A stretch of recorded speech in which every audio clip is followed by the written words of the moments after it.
Hey guys, tonight we begin with the remarkable world of ancient Rome, a civilization that had the free time and confidence to test every substance on Earth to see what would happen. So before you get comfortable, take a moment, like the video and subscribe, but only if you genuinely enjoy what I do here. And let me know in the comments where you're tuning in from and what time it is for you. It's always fascinating to see who's joining us from around the world. Now, dim the lights, maybe turn on a fan for that soft background hum, and let's ease into tonight's journey together. When most people think of ancient Rome, they picture marble statues, stern senators, and philosophers walking around looking deeply disappointed in everyone.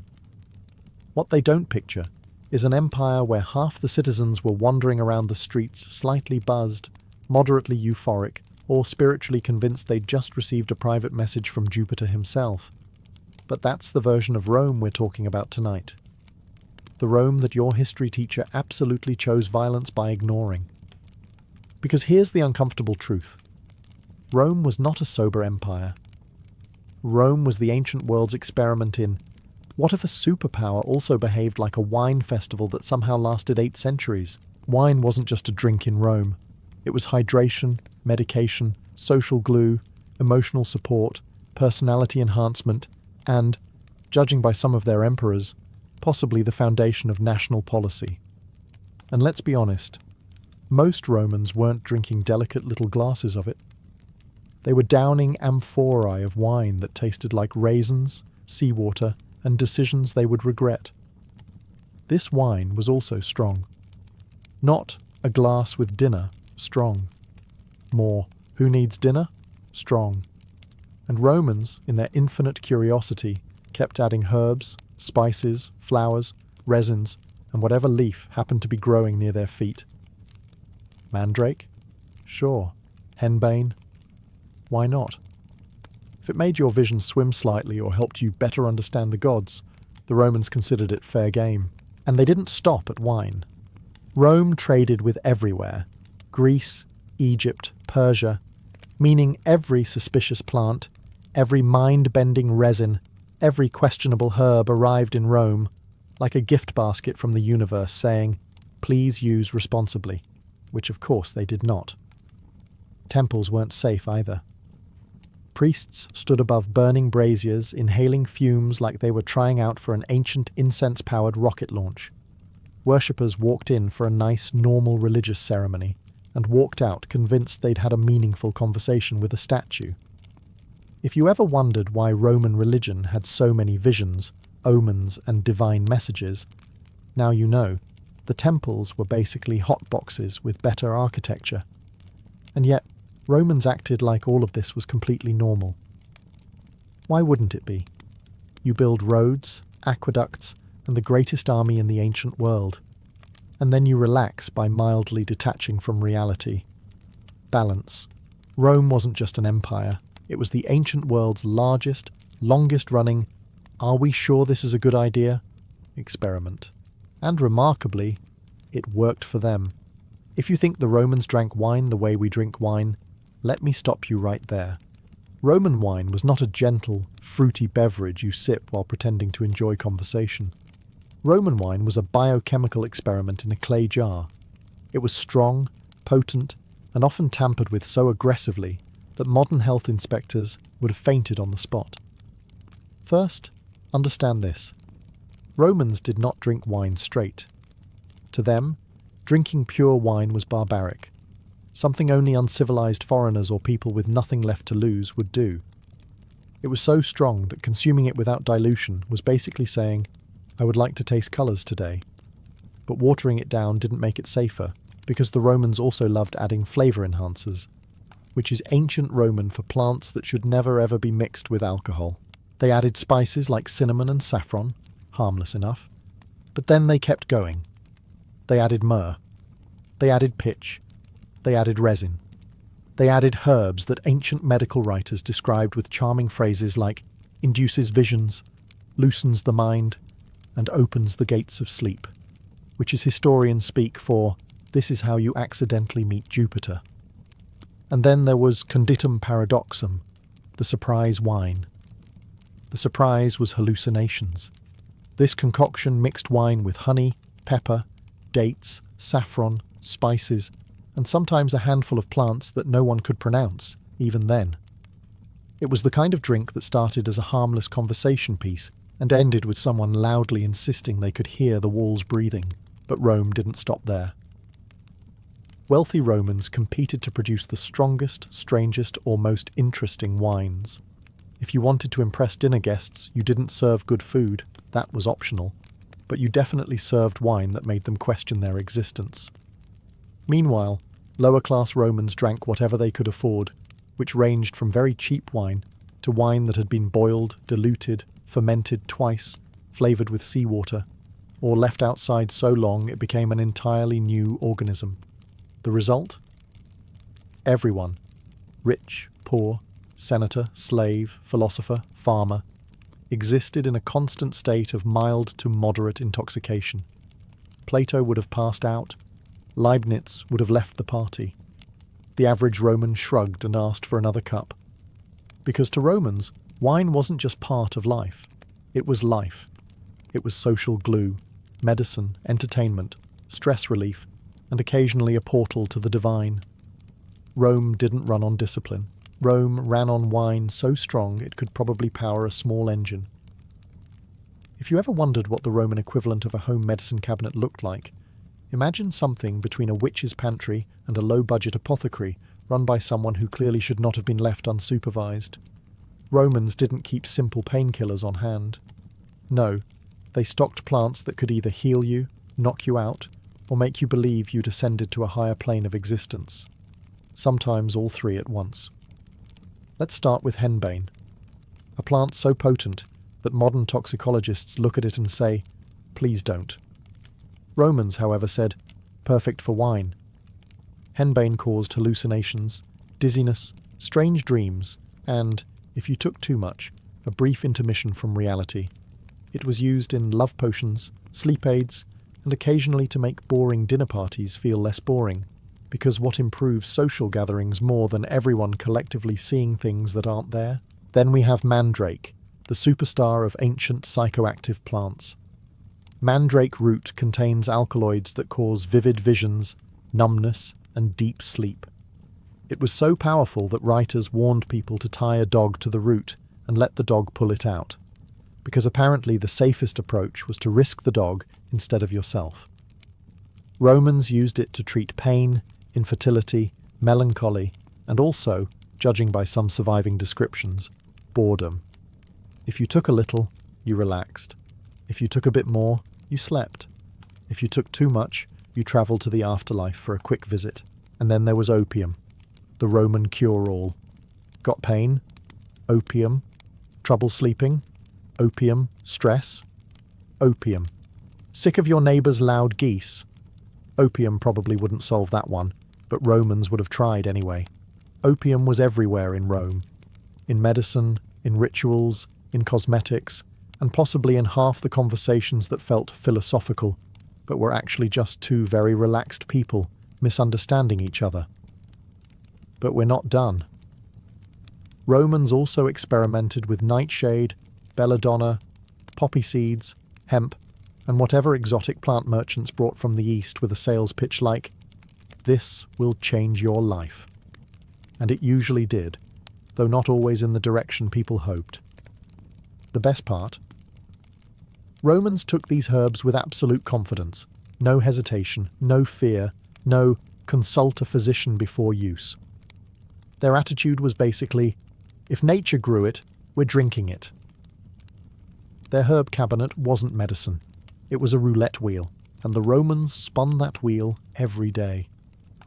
If ancient Rome had a most likely to accidentally launch you into another dimension award, mandrake would win it every single year. This plant wasn't just potent, it had a reputation. A terrifying, mystical, slightly dramatic reputation that Romans somehow interpreted as, great, let's boil it and drink it. Mandrake root looks vaguely like a human body, which, for Romans, was not a warning sign. It was an advertisement. They believed anything shaped like a human must be good for humans, which is the kind of logic you develop after drinking wine mixed with seawater. Mandrake was used for pain relief, anesthesia, sleep, love potions, and any situation where Romans wanted to temporarily leave the physical world behind and visit whatever Jupiter had going on that day. But the harvesting process? That was another story. Ancient writers warned that Mandrake shrieked when pulled from the ground, a shriek so deadly that anyone who heard it would drop dead, fall unconscious, or have an extremely bad day. Modern science has clarified that this is nonsense. But ancient Romans did not get the memo. They were committed to safety protocols. Their solution? Tie the root to a dog.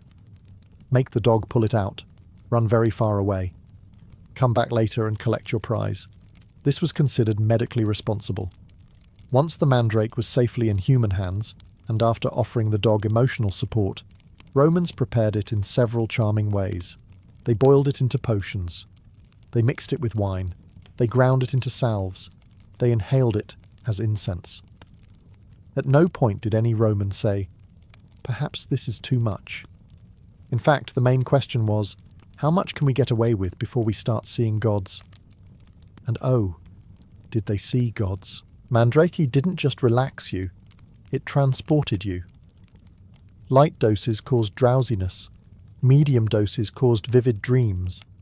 Large doses gently tucked you into a temporary coma, the ancient equivalent of saying, "I'm going to disappear for a bit. Please don't touch my sandals." Roman doctors used mandrake during surgeries as anesthesia. Yes, anesthesia. While the patient drifted blissfully in and out of consciousness, surgeons got to work with bronze tools and a level of confidence we should all find deeply concerning. Mandrake was powerful, mystical, unpredictable, and absolutely beloved. It changed moods, altered perceptions, and opened the door to experiences Romans swore were spiritual, and modern people would call, "You've taken too much," in short. Mandrake was the Roman rocket ship, and many Romans were absolutely willing to board. If you've ever wondered how ancient Roman priests managed to speak with the gods, here's a secret your textbooks politely left out. Many temples were essentially beautifully decorated smoke chambers filled with mind-altering fumes, strong enough to make a stone statue reconsider its life choices. The priests weren't just spiritual leaders, they were the ancient world's most high-functioning hotbox survivors. Let's start with the temples themselves. Some were built over natural vents where gases seeped from underground. To a Roman, this meant divine presence. To a modern geologist, it means, do not inhale that. But inhale it they did, joyfully, reverently, and often while chanting hymns that probably sounded extra intense when the walls started to shimmer. Priests stood right above these vents, robes billowing in warm vapours that contained methane, ethylene, and other gases that give the human brain the gentle nudge needed to start seeing things that are absolutely not there. And because ancient people interpreted everything as divine symbolism, nobody stopped to ask whether the gods were speaking, or the fumes were. But even temples without natural gases weren't safe. Romans burned incense mixes that would terrify a modern health professional. These blends weren't just sweet-smelling resins like frankincense. They often included herbs with vision-enhancing properties, which is a very polite way of saying, "Congratulations, you're about to meet the gods, whether you like it or not." Take henbane, for example. Tossing it into a brazier didn't just make the room smell interesting. It made it alive. Worshippers described seeing floating lights, gods appearing in smoke, and hearing messages on the wind. Meanwhile, the priest, inhaling twice as much, probably had to grip the altar to avoid greeting Jupiter personally. And then there was the famed Oracle of Delphi, which the Romans later absorbed. Pilgrims travelled across continents to hear a priestess mutter cryptic prophecies while seated above a volcanic vent, releasing sweet-tasting psychoactive gases. People assumed she was divinely inspired. She was inspired, all right, just not by anything on Olympus. But the Romans didn't see any of this as questionable. It was tradition, revelation, a normal Saturday. Still, you have to admire them. They built marble temples, set the stage with incense, added a generous amount of mind-altering vapour, and called it religion. And in fairness, it worked. People left feeling enlightened, transformed, and occasionally confused about whether their vision was spiritual or just the fumes doing their job. In ancient Rome, spirituality wasn't just believed, it was inhaled. If you think modern parties get out of hand, allow me to gently escort you to ancient Rome's Dionysian and Bacchic festivals, where sobriety was not just uncommon, it was aggressively discouraged. These weren't celebrations, they were immersive, full-body spiritual raves powered by wine, music, chanting, questionable herbs, and an atmosphere that said, "The gods can judge us later." The Romans inherited these rituals from the Greeks, who worshipped Dionysus, the god of wine, ecstasy, and doing things you absolutely cannot explain to your neighbours the next morning. Rome renamed him Bacchus and said, "Perfect, let's make the parties louder." These festivals were designed to dissolve inhibitions, erase social status, and free participants from the crushing weight of Roman society, which, to be fair, involved taxes, war, political betrayal, and togas held together by hope. After months of disciplined Roman life, people didn't just want a break, they wanted divine chaos. And the ingredients? Oh, they were generous. Wine flowed like a river with boundary issues. Not casual sipping wine. We're talking the kind of wine that had been boiled, spiced, and enhanced with herbs chosen specifically for their mind-opening properties. Priests blessed it, musicians encouraged it. Philosophers probably pretended they were above it, until the third cup. But wine wasn't the only thing in play. Some rituals included psychoactive leaves, inhaled fumes, and incense mixtures, whose recipes remain suspiciously vague in surviving texts. Scholars love to say things like, participants entered altered states, which is the academic way of admitting that ancient Romans were vibing with the universe. There were drums, flutes, chanting, ecstatic dancing, and entire crowds moving in rhythmic waves under torchlight. At the peak of the night, participants claimed to feel Bacchus entering their bodies, guiding their movements, loosening their minds, and occasionally convincing them they were vines gently swaying in the wind. Meanwhile, a sober observer, if such a creature existed, probably looked on and thought, "This is why Rome needs curfews. These festivals blurred the line between religion and recreation." People attended to experience freedom, unity, spiritual release, and the kind of emotional catharsis that comes only from singing loudly while not entirely sure where the ground is. The Roman Senate eventually tried to ban or regulate these rituals because they were too wild, which is an impressive statement coming from a government that casually hosted public executions as entertainment. But bans couldn't kill Bacchus. People wanted transcendence, liberation, and a night off from reality, and Bacchic rituals delivered. Rome had legions, laws, and discipline, but it also had parties powerful enough to make the gods blush. If you thought Rome's public festivals were wild, wait until you hear about the private ones. Secret societies, nighttime ceremonies, ritual potions with ingredients politely described by historians as pharmacologically interesting. Welcome to the mystery cults, Rome's VIP lounges of spiritual transformation, where the dress code was robes and the guest list required secrecy, devotion, and occasionally a tolerance for altered states of consciousness. Mystery cults weren't fringe groups. They were incredibly popular among Romans who wanted a deeper, more emotional connection with the divine, something beyond the typical Roman sacrifice-and-go-home routine. People sought meaning, comfort, transcendence, and apparently hallucinogenic beverages.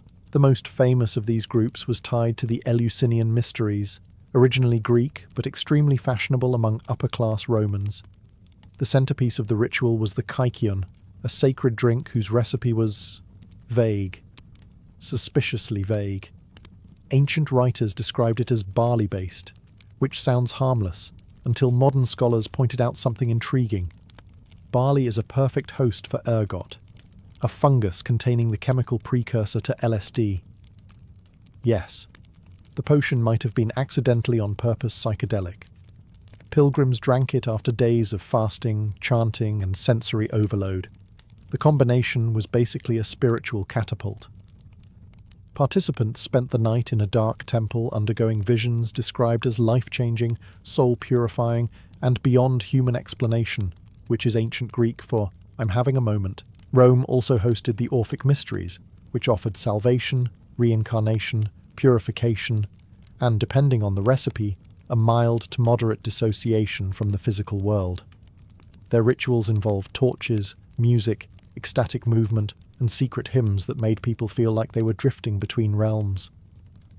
And then, there were the Isis Mysteries, imported from Egypt. These ceremonies featured incense thick enough to qualify as fog, rhythmic chanting, and music that vibrated through the floor. Initiates described meeting the goddess Isis in visions. Modern historians gently suggest they might have been meeting a combination of incense fumes, exhaustion, and whatever herbs snuck their way into the ritual wine. All mystery cults shared a key ingredient: experience. They weren't passive, polite temple visits. They were immersive journeys meant to break ordinary consciousness and rebuild it with divine meaning. Altered states weren't side effects. They were features. The best part? Members were sworn to secrecy.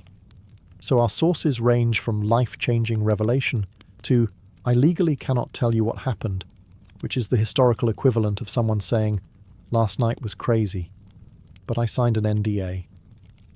Mystery cults weren't just spiritual movements. They were Rome's hidden gateways to transcendence, spiritual, emotional, and occasionally chemical. If ancient Rome had a universal solution to life's problems, it wasn't philosophy, it wasn't discipline, and it certainly wasn't stoicism. It was opium, the Roman equivalent of a sleep button, a painkiller, a mood stabilizer, and a temporary vacation from reality, all rolled into one tiny poppy-derived miracle. Opium wasn't rare. It wasn't exotic. It wasn't hidden behind temple doors or guarded by priests with torches. It was normal, almost disturbingly normal. Romans kept it in their homes the way modern people keep bandages or cough syrup. If you walked into a Roman household and didn't see some form of poppy extract lying around, you'd probably assume you were in the wrong home. Doctors, and I use that term generously, prescribed opium for nearly everything.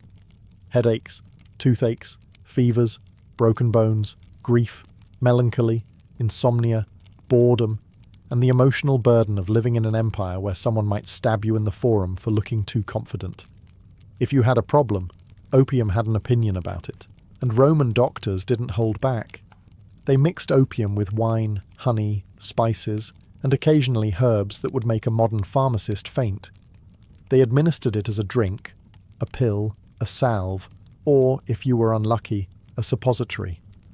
They didn't care how it got into your system, as long as it got into your system. But opium wasn't reserved for the sick. Soldiers used it to endure long marches and painful wounds. Mothers used it to sleep after putting their children to bed.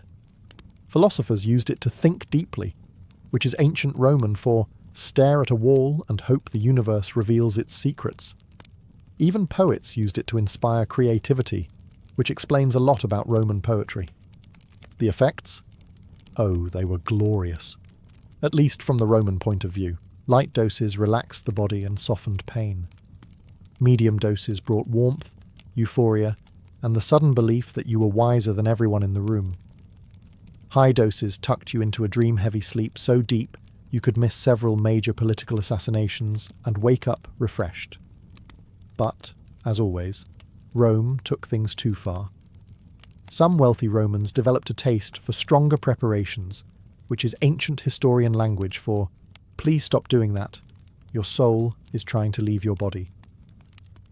Opium dependency existed long before modern medicine recognized the word. Still, Romans never blamed the opium. They blamed fate, or the gods, or the stressful nature of empire building. Opium wasn't just a medicine. It was Rome's emotional crutch, spiritual pacifier, and universal reset button. When life got too loud, Romans pressed the poppy. If Mandrake was the Roman rocket ship, and opium was the Roman sleep button, then henbane was the Roman, why did we ever think this was a good idea? Henbane was one of those plants that absolutely everyone should have left alone, which of course meant the Romans embraced it with enthusiasm and optimism, bordering on delusion. Henbane looked innocent enough, a leafy green plant with pale flowers and a mildly sinister vibe. But every part of it, seeds, leaves, stems, roots, contained alkaloids capable of rearranging your perception of reality like a bored god reorganizing furniture. Modern toxicologists warn against touching it. Romans looked at it and said, "Let's mix it with wine." Why? Because it made people feel relaxed, euphoric, dreamy, and occasionally convinced that they were floating 3 inches above the ground. Henbane didn't create gentle visions. It created hallucinogenic chaos, the kind where someone might spend half an hour having a polite conversation with a clay statue.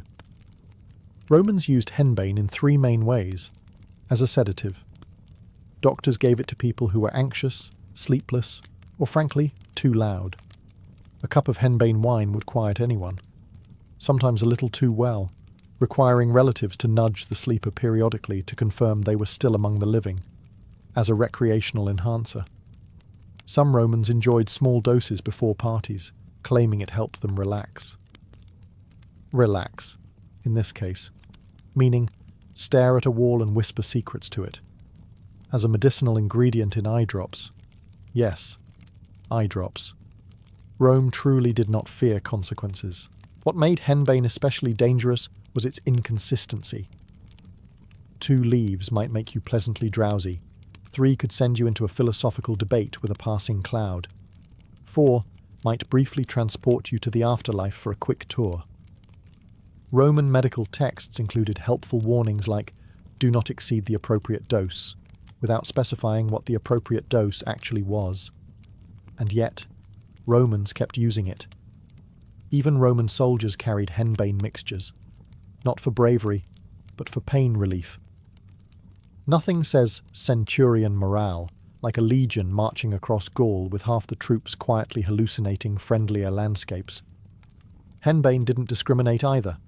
Rich, poor, free, enslaved, anyone could take too much and suddenly find themselves spiritually communing with a candle. But Rome never blamed the plant. Rome blamed human error, fate, or bad luck. Henbane is safe, they'd say, as long as you're careful. Which is the Roman way of saying, "We've learned nothing." Henbane wasn't a tool. It was a dare, and Romans accepted it every time. If you ever find yourself thinking, ancient Roman parties were probably classy and refined, I regret to inform you that you have been catastrophically misled. Yes, there were marble dining couches, golden cups, musicians, and servants carrying trays of delicacies. But beneath all that elegance was something far less refined. Rooms deliberately filled with psychoactive vapours that made guests feel relaxed, euphoric, blissful, or lightly disconnected from the boundaries of time. Wealthy Romans didn't just host dinners, they curated experiences. And nothing said elite gathering like heating scented oils over bronze burners until the room filled with perfumed clouds thick enough to qualify as weather. Some of these oils contained rose, cinnamon, myrrh, or cardamom. Lovely, harmless, respectable ingredients. Others contained plants that ancient writers described with charming phrases like induces forgetfulness, loosens the limbs, or promotes visions, which is historian language for please ventilate your home. Guests reclined on cushioned couches as attendants warmed braziers, poured aromatic oils over glowing coals, and let sweet smoke drift lazily across the room. The wealthy called this elite relaxation. A modern fire safety inspector would call it a series of poor decisions. Some hosts preferred kai-fi, an Egyptian incense blend containing raisins, honey, wine, herbs, and, depending on the recipe, ingredients with mild narcotic effects. Others imported exotic resins from Arabia that produced a gentle floating sensation when inhaled in closed spaces. There were even accounts of Romans mixing hallucinogenic herbs into their burners, creating a fragrant haze that made guests feel philosophical, emotional, and extremely interested in the ceiling. And then there were the steam rooms, because of course Rome had steam rooms. Wealthy bathhouses vaporized oils and herbs for health benefits. But let's be honest, if you sit in a sealed stone chamber filled with steaming psychoactive botanicals for long enough, you're not just getting healthier, you're getting transported. These fumigated environments weren't accidental. Hosts calibrated them carefully. Enough aroma to impress, enough warmth to relax, enough mystery to spark wild dinner conversations. A slightly disoriented guest was considered a compliment. If someone lost track of what century it was, even better. That meant the party was a success. Imagine reclining beside flickering lamps, the air heavy with scented smoke, wine in hand, surrounded by half-drunk philosophers arguing about the stars while everyone slowly drifts into an incense-fueled dream state. That wasn't an unusual Roman evening. That was Tuesday. Fumigation wasn't decoration. It was entertainment, invisible, fragrant, and occasionally strong enough to make guests question whether the floor was moving. If you ever feel concerned about modern medicine, just remember, at least your doctor isn't a Roman. Ancient Roman physicians practiced a special blend of creativity, confidence, and catastrophic guesswork that somehow passed as science for centuries. And when it came to mind-altering substances, Roman doctors didn't just prescribe them, they celebrated them. Their medical motto might as well have been, "If it grows and doesn't immediately kill you, it's medicinal."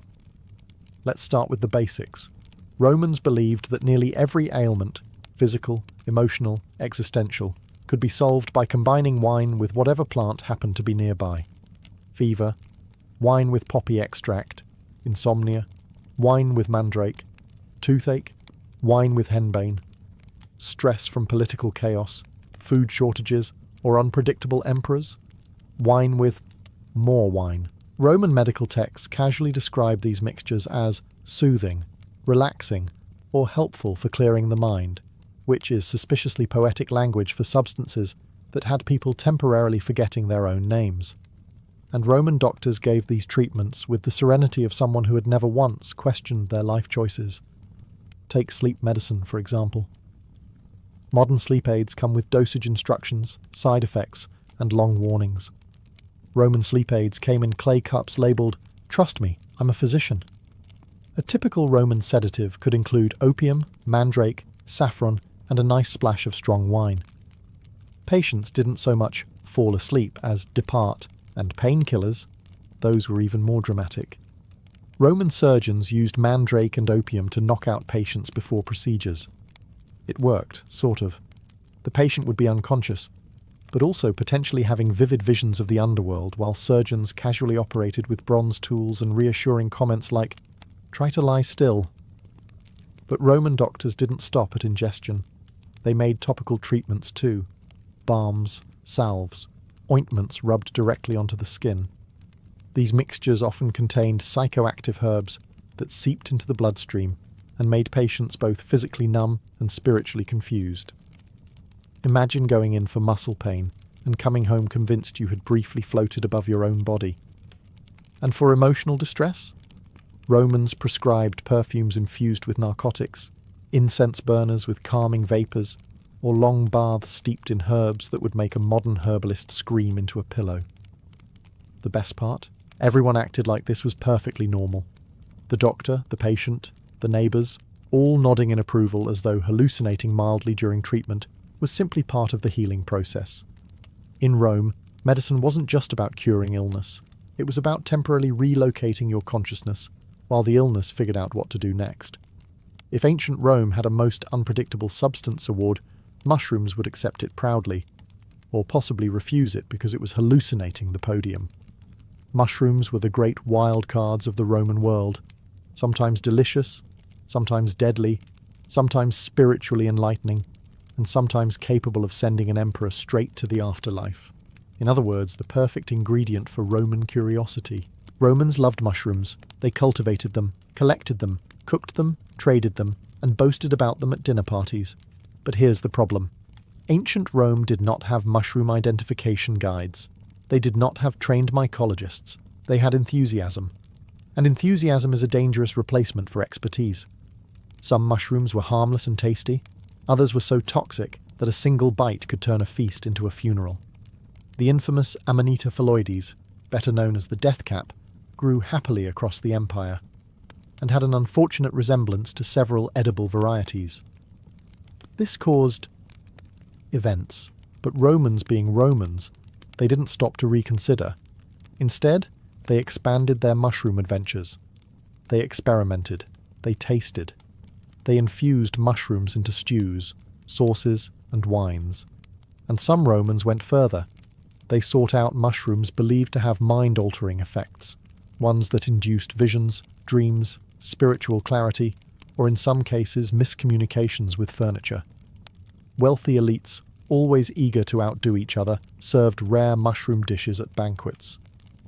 The rarer the mushroom, the more impressed the guests. But rare didn't always mean safe. In fact, one emperor, Claudius, famously died after eating mushrooms his wife prepared. Ancient gossip pretty much says, yes, she absolutely poisoned him, but either way, mushrooms played a starring role in imperial drama. Some Romans believed certain mushrooms could bring you closer to the gods, that their effects were not poisonous but divine. These mushrooms, when dried, boiled, or mixed with wine, created experiences described as dreamlike, vision-inducing, or a conversation with destiny, depending on how poetic the writer felt. Did all these mushrooms have actual psychedelic properties? Not all, but some likely did. Rome had access to regions in the Alps, Balkans, and the Near East where psychoactive species grew. Travellers brought stories of dream mushrooms, night mushrooms, and laughing mushrooms that caused uncontrollable joy. Naturally, Romans wanted to try them. What better way to spice up a festival, a dinner, or a philosophical debate? Still, mushrooms had a reputation for danger. They were the culinary Russian roulette of ancient Rome, a delightful surprise or an immediate tragedy. But this didn't stop Romans. It encouraged them. Nothing appealed more to Roman sensibilities than a food that combined luxury, risk, and the possibility of glimpsing the divine. Mushrooms weren't just food. They were mystery. They were thrill. They were temptation. In Rome, even dinner could alter reality. When you picture gladiators stepping into the arena, you probably imagine discipline, grit, and raw physical power. What you don't imagine is a handful of them entering the Colosseum, slightly buzzed, mildly sedated, or spiritually convinced the lions were large house cats. But welcome to Rome, where even the most brutal profession occasionally intersected with the empire's favourite recreational substances. Gladiators were elite athletes, but they were also property, expensive property. Their owners wanted them alive, profitable, and entertaining. So before fights, some gladiators received herbal mixtures designed to enhance performance. Others received sedatives designed to ease anxiety. And occasionally a poor soul received something that made the arena look like a dreamscape painted by a confused god. One common preparation? Poppy-based tonics. These weren't full opium doses. The Lanista, trainer owner, wasn't trying to knock them unconscious, but light mixtures intended to calm nerves, dull pain, and stop the gladiator from panicking at the sight of a very hungry, very athletic lion. The goal was simple: get them into the arena in a state of focused confidence, not existential dread. Of course, Rome being Rome, the results varied. A lightly dosed gladiator might feel courageous, steady, and ready for fame. A moderately dosed gladiator might feel strangely philosophical and attempt to negotiate with his opponent. And a heavily dosed gladiator might walk into the arena with the serene calm of someone who believes destiny has already been decided. Because in their mind, it probably had. But not all substances were calming. Some trainers experimented with stimulating herbs intended to increase aggression. These concoctions often included bitter extracts, pungent spices, or questionable leaves imported from foreign traders who absolutely exaggerated their benefits. A gladiator might enter the arena pumped with adrenaline, energy, and absolutely no idea what he was actually swinging at. And then there were the rare, whispered cases of hallucinogenic herbs making their way into pre-fight mixtures. No trainer would ever admit this, but a few ancient writers mention fighters who swung at shadows, bowed to invisible gods, or charged confidently toward lions they believed were symbols rather than teeth-equipped realities. But in fairness, the arena was terrifying. If a small herbal courage boost helped someone face down a rhinoceros imported just for entertainment, who can blame them? The crowd never knew, of course. They assumed gladiators were fueled by bravery, discipline, and raw Roman spirit.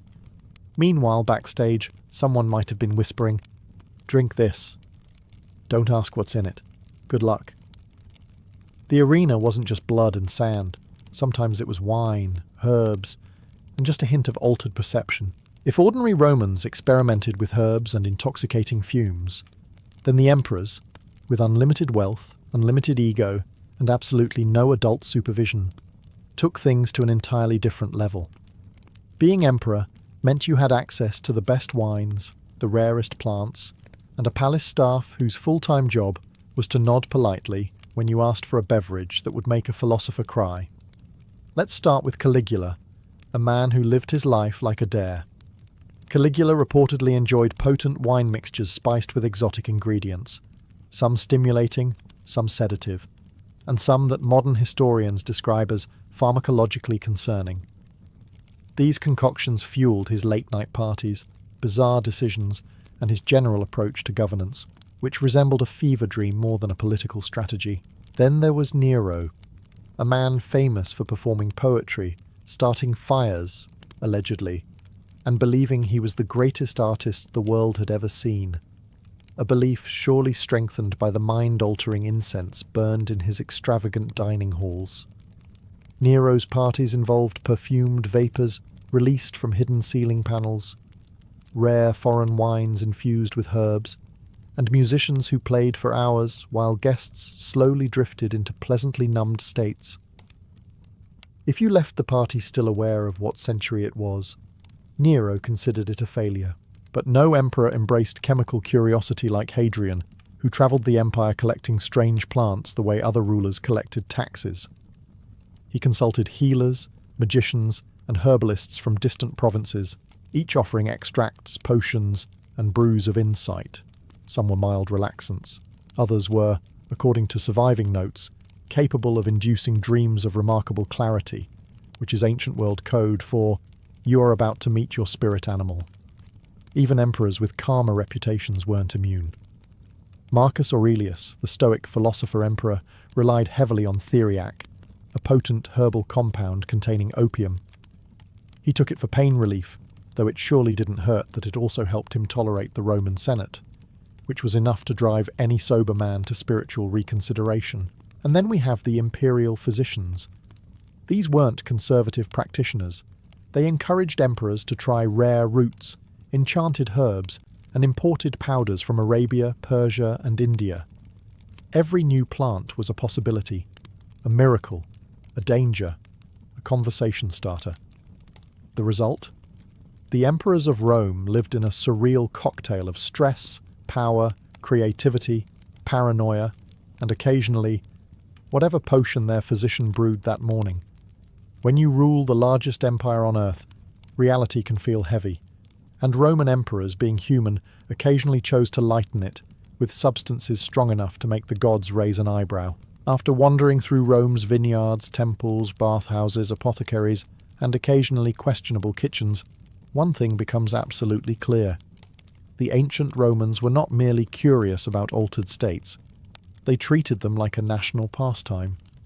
Rome's legacy isn't just roads, aqueducts, and Latin grammar.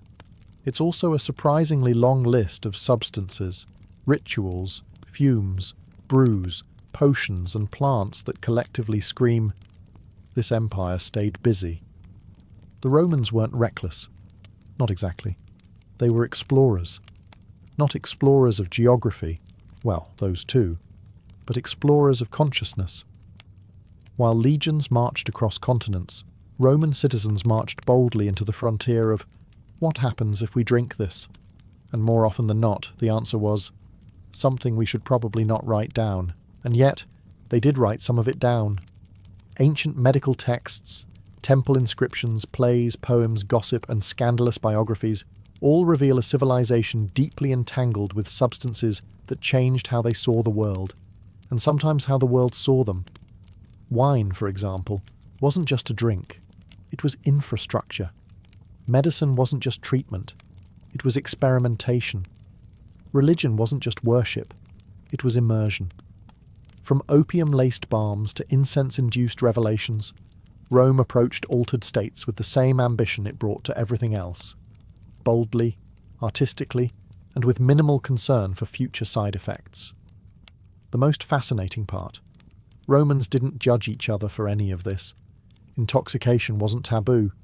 It was a tool for healing, pleasure, spirituality, philosophy, courage, or simply getting through a long day involving unruly geese, hostile neighbours, or political betrayals. Even the empire's greatest minds were not exempt. Stoic philosophers debated fate while potentially influenced by sleep potions. Emperors wrestled with existential questions while inhaling imported incense strong enough to make the furniture sway. The average Roman citizen ended their workday with wine that would legally require warning labels today. And despite all this, or perhaps because of it, Rome endured. It thrived. It influenced the world for millennia. Rome's relationship with intoxication wasn't a flaw. It was a reflection of humanity, the desire to escape, explore, connect, numb, celebrate, expand, dream. We often imagine ancient people as stern, disciplined, and serious. But Rome reminds us that they laughed, danced, experimented, made mistakes, took risks, and sometimes got higher than anyone studying for a modern history exam will ever suspect. Their roads crumble, their temples fall, their emperors fade into legend, but their stories, the honest, chaotic human stories, remain. And among those stories is this undeniable truth. Ancient Romans got higher than we were ever taught to believe. If you're a medieval crossbowman, your day begins with the warm, comforting knowledge that half of Europe wants you banned, excommunicated, or preferably launched off a battlement. And that's before you've even had breakfast.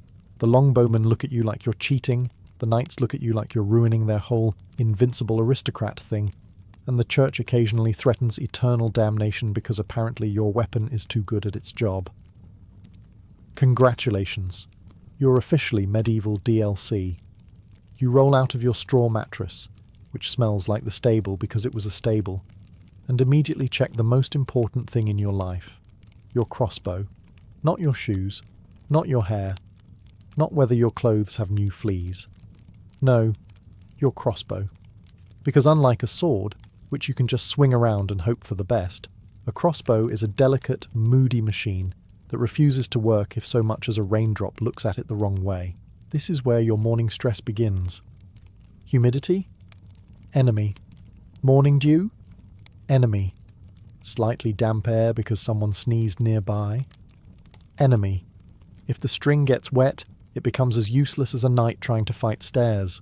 So you keep it wrapped, tucked, covered, and protected like it's your firstborn child.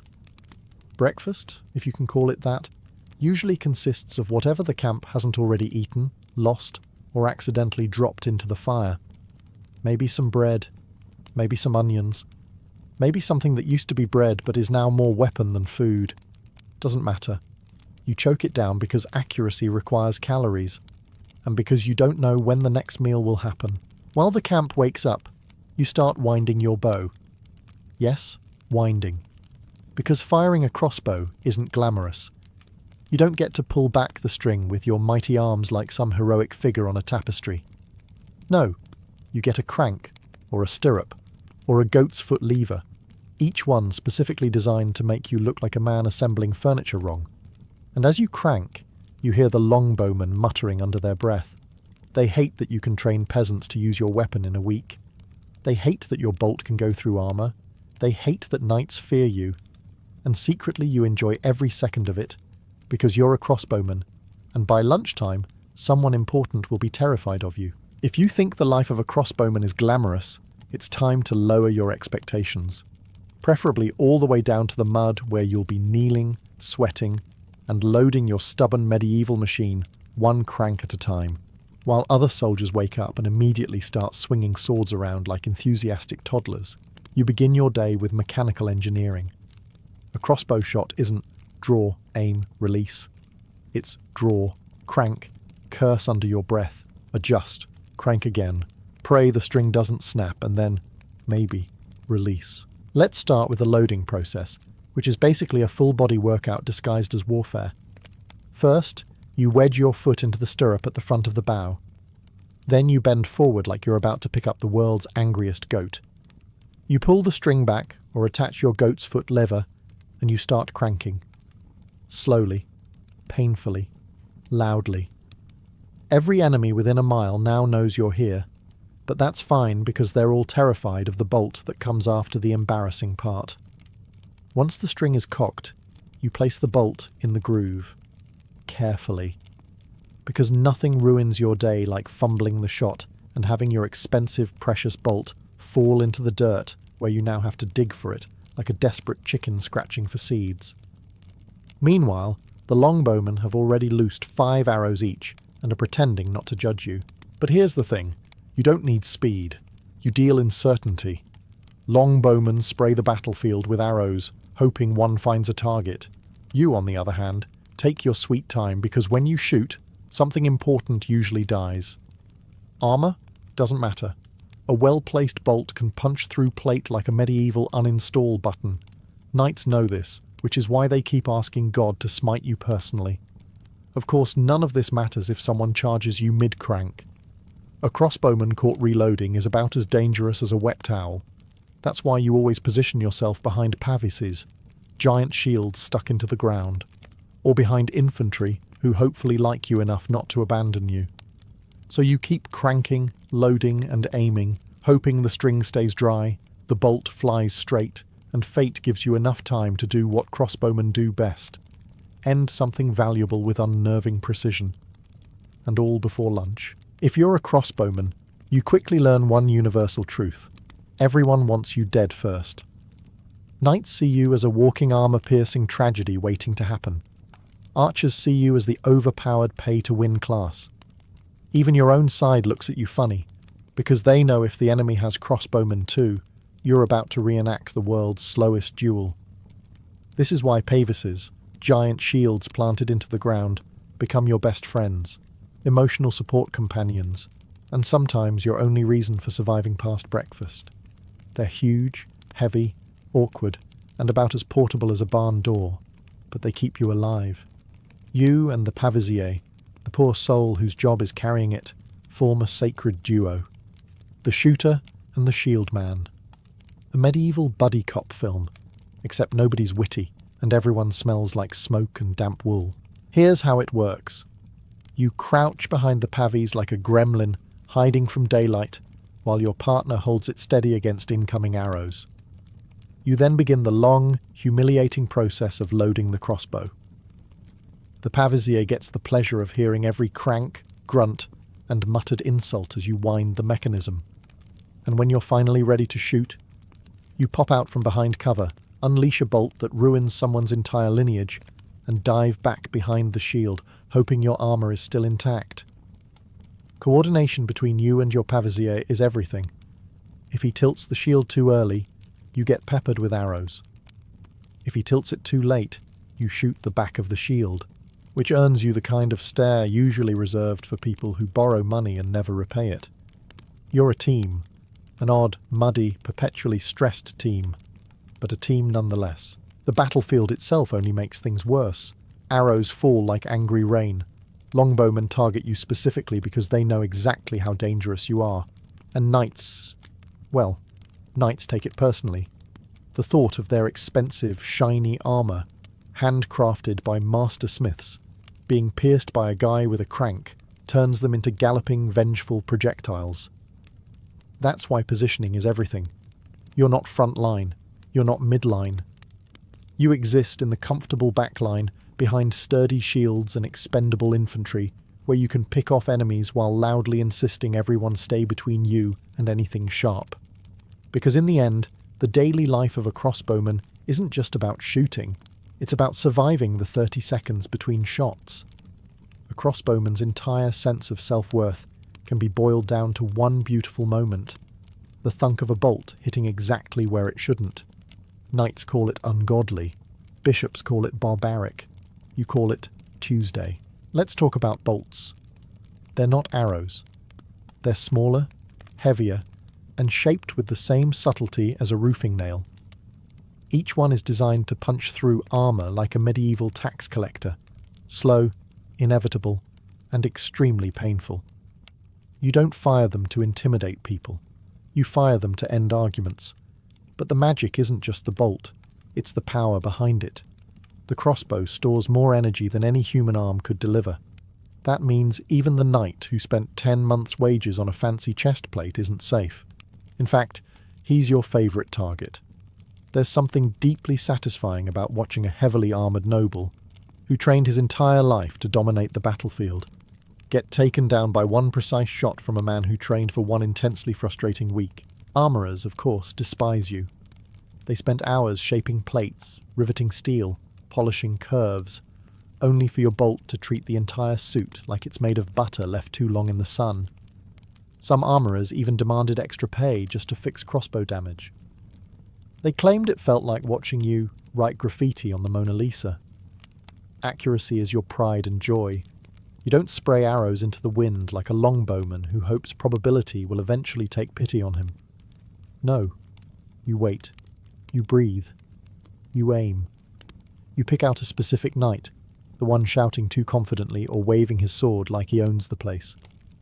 Then you send a bolt directly at his chest, knee, or if you're feeling extra medieval, his horse. The battlefield goes quiet for half a second. Not literally, but mentally. A moment of collective shock, like everyone's brains need time to process what just happened.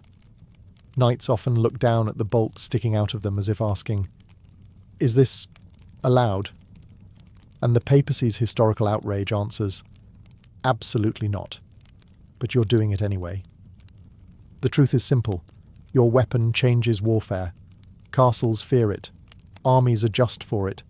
Tactics evolve around it. And somewhere on the horizon, a knight contemplates how unfair life is. Because when a crossbowman fires, he doesn't just hit a target, he hits an entire social hierarchy. If swords hate armour and knights hate logic, then crossbows hate weather. All of it. Sunshine, too hot. Rain, a catastrophe. Fog, moisture, snow, wet. Dew, wet. Humidity, wet. Anything that even thinks about being damp is your sworn adversary. You're not just a soldier, you're a full-time meteorologist with anxiety. Because your string, the delicate, temperamental diva that it is, absolutely refuses to perform unless conditions are perfect. One raindrop, one bead of condensation, one poorly timed sneeze from the guy next to you, and the string loosens, slows, or snaps. And if it snaps, congratulations, you're now holding a very expensive wooden club.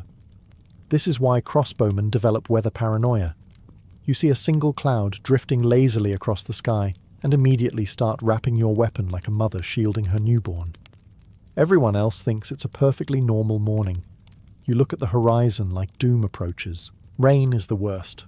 Not because you'll melt, though given medieval hygiene, many crossbowmen probably smelled like they were already half melted, but because rain turns your job into a tragic theatre production.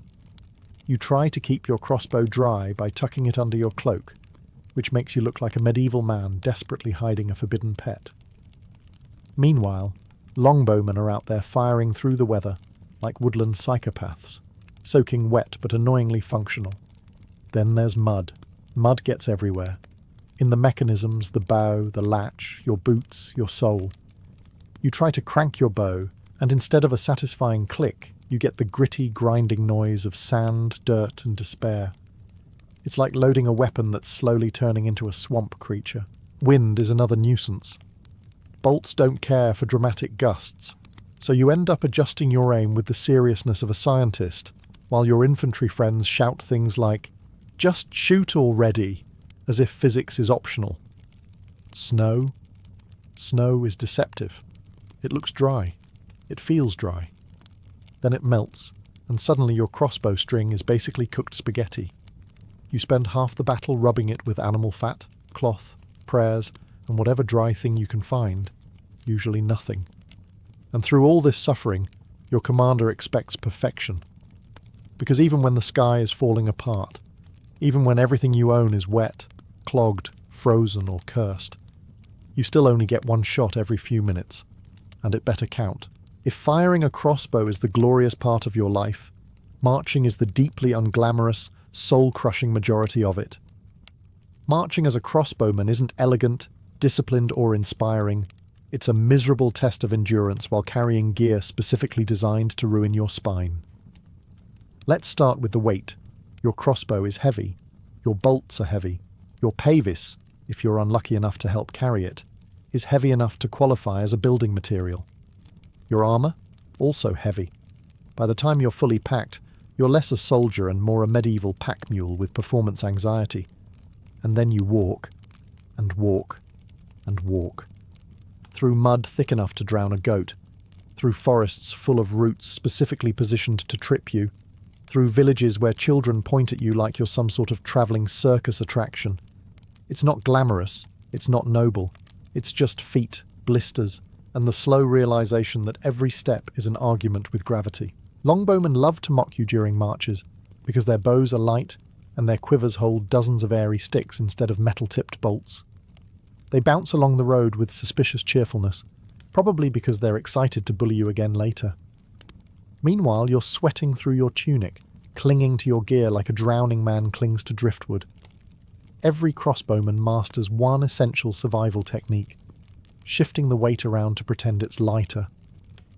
Shoulder carry, hip carry, underarm carry, over the back carry, hug to the chest carry. You rotate through positions every 10 minutes just to keep your arms from mutiny. No matter how you hold it, something hurts. Then there's the logistical nightmare of marching with a weapon that absolutely cannot get wet. Clouds form. You panic. Drizzle starts. You panic harder. You end up walking with your crossbow tucked inside your cloak, and now you look like you're protecting either a weapon or a very lumpy baby. Either way, it's not comfortable.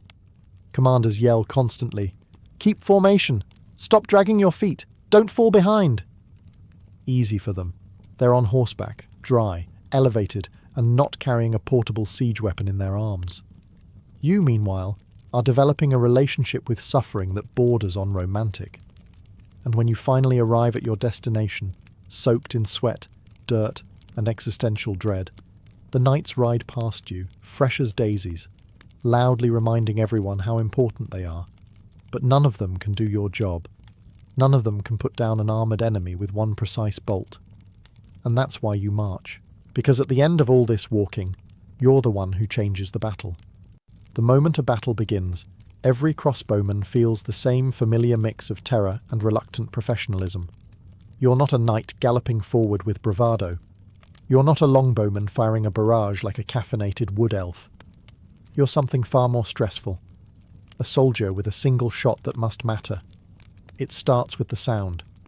Shields clashing, horses snorting, commanders shouting orders no one can actually hear. You, meanwhile, are crouched behind a pavis trying to psych yourself up for the most nerve-wracking 30 seconds of your day. The first crank is always the worst. Your hands shake, your breath quivers. You try to look composed, but inside you're spiritually screaming. Then comes the first volley. Theirs. Arrows whistle overhead like angry insects on a mission. You duck instinctively, even though your pavis is doing its job. You peek out just long enough to spot targets. Knights grouping up, infantry advancing, archers taking position. You choose carefully. You're not firing for fun. You're firing with malice and intent. Crank, crank, crank, bolt in, aim. And in that brief moment, the heartbeat before release, you become calm. You focus on one visor, one breastplate seam, one arrogant knight shouting orders, like he's definitely not about to regret it. You pull the trigger. The bolt flies with that signature thunk that feels like destiny leaving your hands. Maybe you hit a knight straight in the chest. Maybe you drop a standard bearer and throw their formation into chaos. Maybe you ruin a horse's afternoon. Whatever the outcome, someone's very bad day can now be traced back to you, but you don't get to admire your work. Oh no. You drop back behind the shield and begin the painfully slow reload while the entire universe attempts to kill you. Knights charge. Infantry shout. Arrows rain. And you're busy winding a crank like you're assembling a piece of furniture nobody asked for. Sometimes the enemy realizes what you are and targets you specifically. Crossbowmen are high-priority threats, which is flattering in a terrifying sort of way. It means you did your job right. It also means you now need to reload faster than your fingers are emotionally prepared for. And so the cycle continues. Shoot, hide, crank, sweat, repeat. Battle is chaos for everyone else. For a crossbowman, it's a sequence of carefully timed panic attacks punctuated by moments of deadly accuracy. And the most stressful thing is knowing your next shot always needs to be even better than your last. If you ever want to understand pure medieval fear, stand on a battlefield as a crossbowman and watch a formation of armoured knights turn their horses toward you. You can practically hear their thoughts from across the field. There, the disrespectful peasant with the unfair weapon. Get him. Knights absolutely hate crossbowmen, not in a casual, "oh, that guy again" way. No. They hate you with the intensity of someone who spent a fortune on armour only to find out you can puncture it like overcooked stew meat. You are the embodiment of everything they consider dishonourable: precision, efficiency, and technology they don't personally understand. So when they charge at you. Now, charging knights are terrifying for most soldiers. The earth trembles, the horses roar, the lances lower. It's dramatic, cinematic, powerful. But for a crossbowman, it's more like, oh good, I have 20 seconds to load, aim, fire, and run for my life. Here's what usually happens. You spot the charge, your commander shouts something vague like, "Hold!" and you immediately begin cranking like you're trying to win a speed contest nobody told you about. Meanwhile, your pavesier is yelling at you to hurry up, as if your crossbow has a turbo mode you've been saving for a special occasion. If everything goes perfectly, and it never does, you'll get 1, maybe 2 shots off before horseback doom reaches your position. This is where the brilliance of the crossbow shines. Even one well-placed bolt can shatter the charge. Take out a knight's horse, and you turn a prestigious nobleman into a very confused pedestrian. Take out the knight himself, and you turn their entire formation into a panic-filled parade. But if you miss, well, you run. Quickly. Because the knights aren't coming to capture you. They're coming to make an example of you. And the example is always, don't anger heavily armoured nobles. Your own infantry often forms a protective line in front of you, partly out of strategy and partly out of sheer pity. After all, they know you can't reload on the move. You're basically holding a massive wooden smile of encouragement at that point. Still, when your bolt hits, really hits, you become the most important soldier on the field. Knights scatter, horses fall, commanders rethink their lives.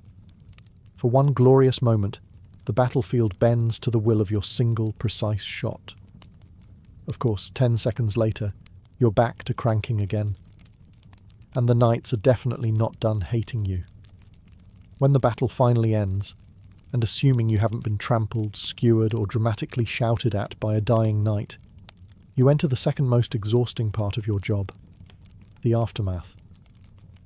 Victory in medieval warfare isn't a triumphant parade for a crossbowman. It's more like, great, you survived. Now get back to work. First comes the cleanup. Not of bodies, that's someone else's depressing hobby, but of your weapon. A crossbow after battle looks like it has fought nature itself.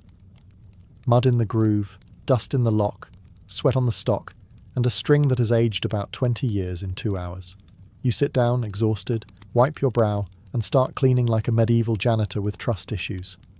Because if you don't, that string will snap the next time you pull it back, and you'll lose a thumb. Maybe 2. Meanwhile, the knights are celebrating, even if all they did was charge twice, fall off a horse once, and yell inspirational slogans from the back. Longbowmen brag about how many arrows they loosed, accuracy conveniently not mentioned.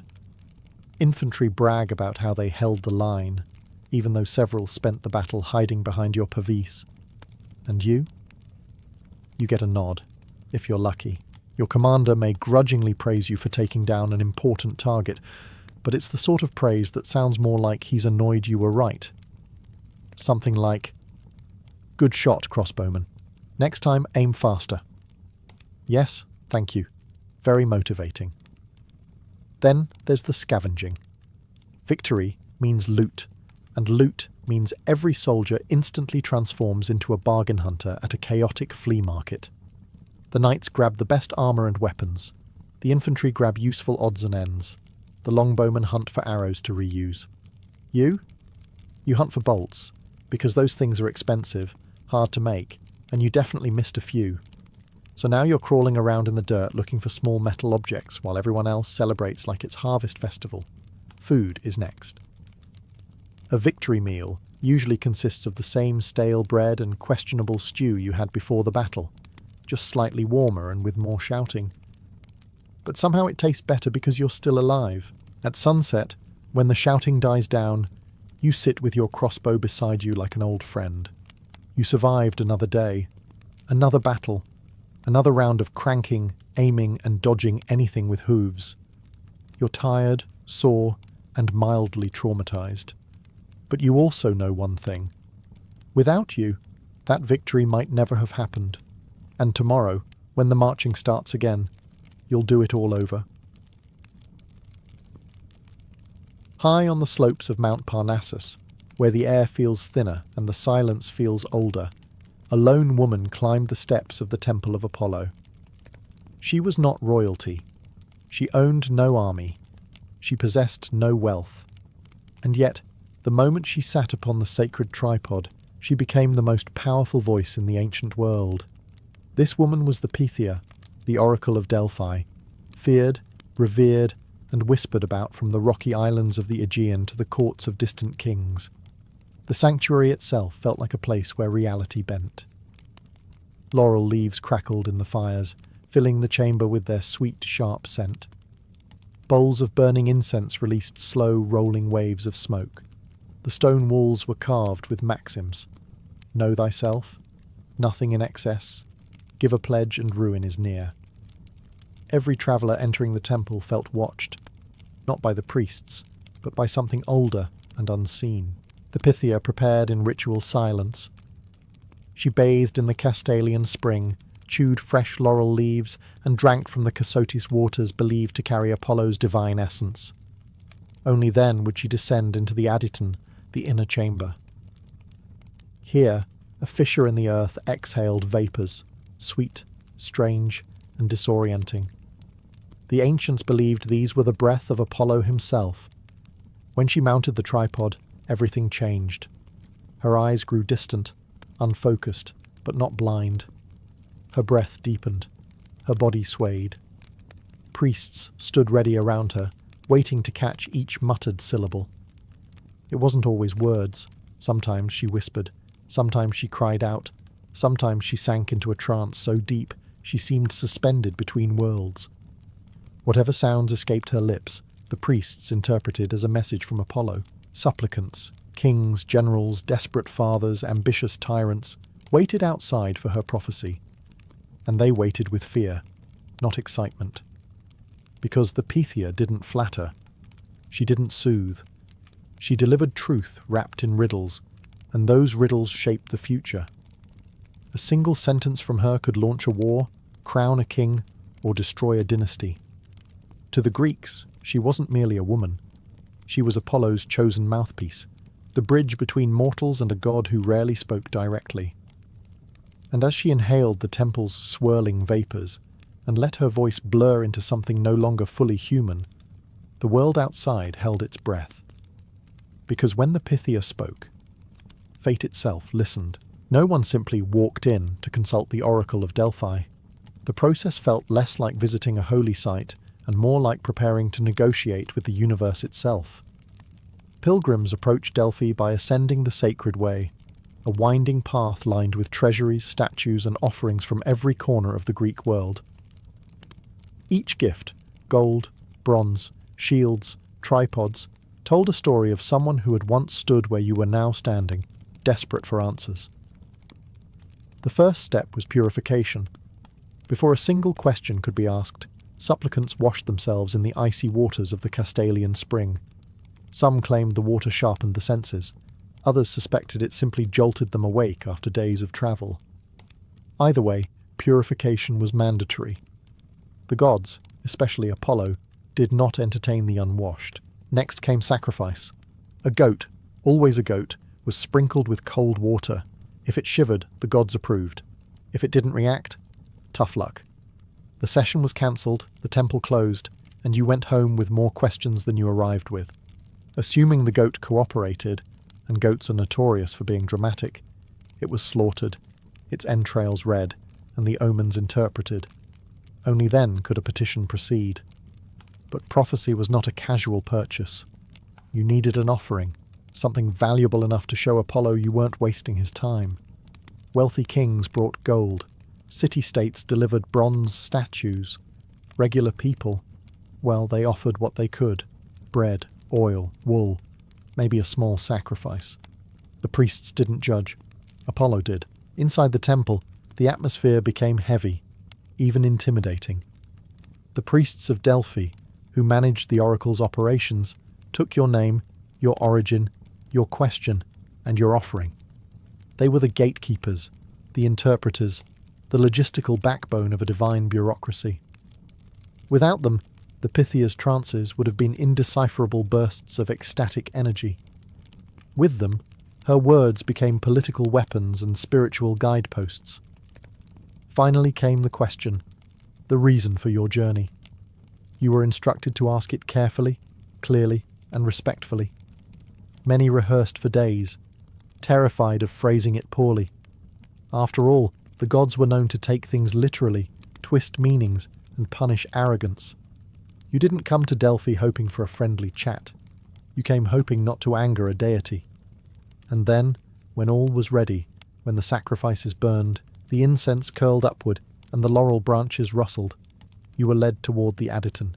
The Pythia waited. The air vibrated with expectation. Your life, your ambitions, even your survival. All of it now hinged on a single, cryptic answer from Apollo's chosen voice. To the ancient world, the Pythia's trance was nothing less than divine possession.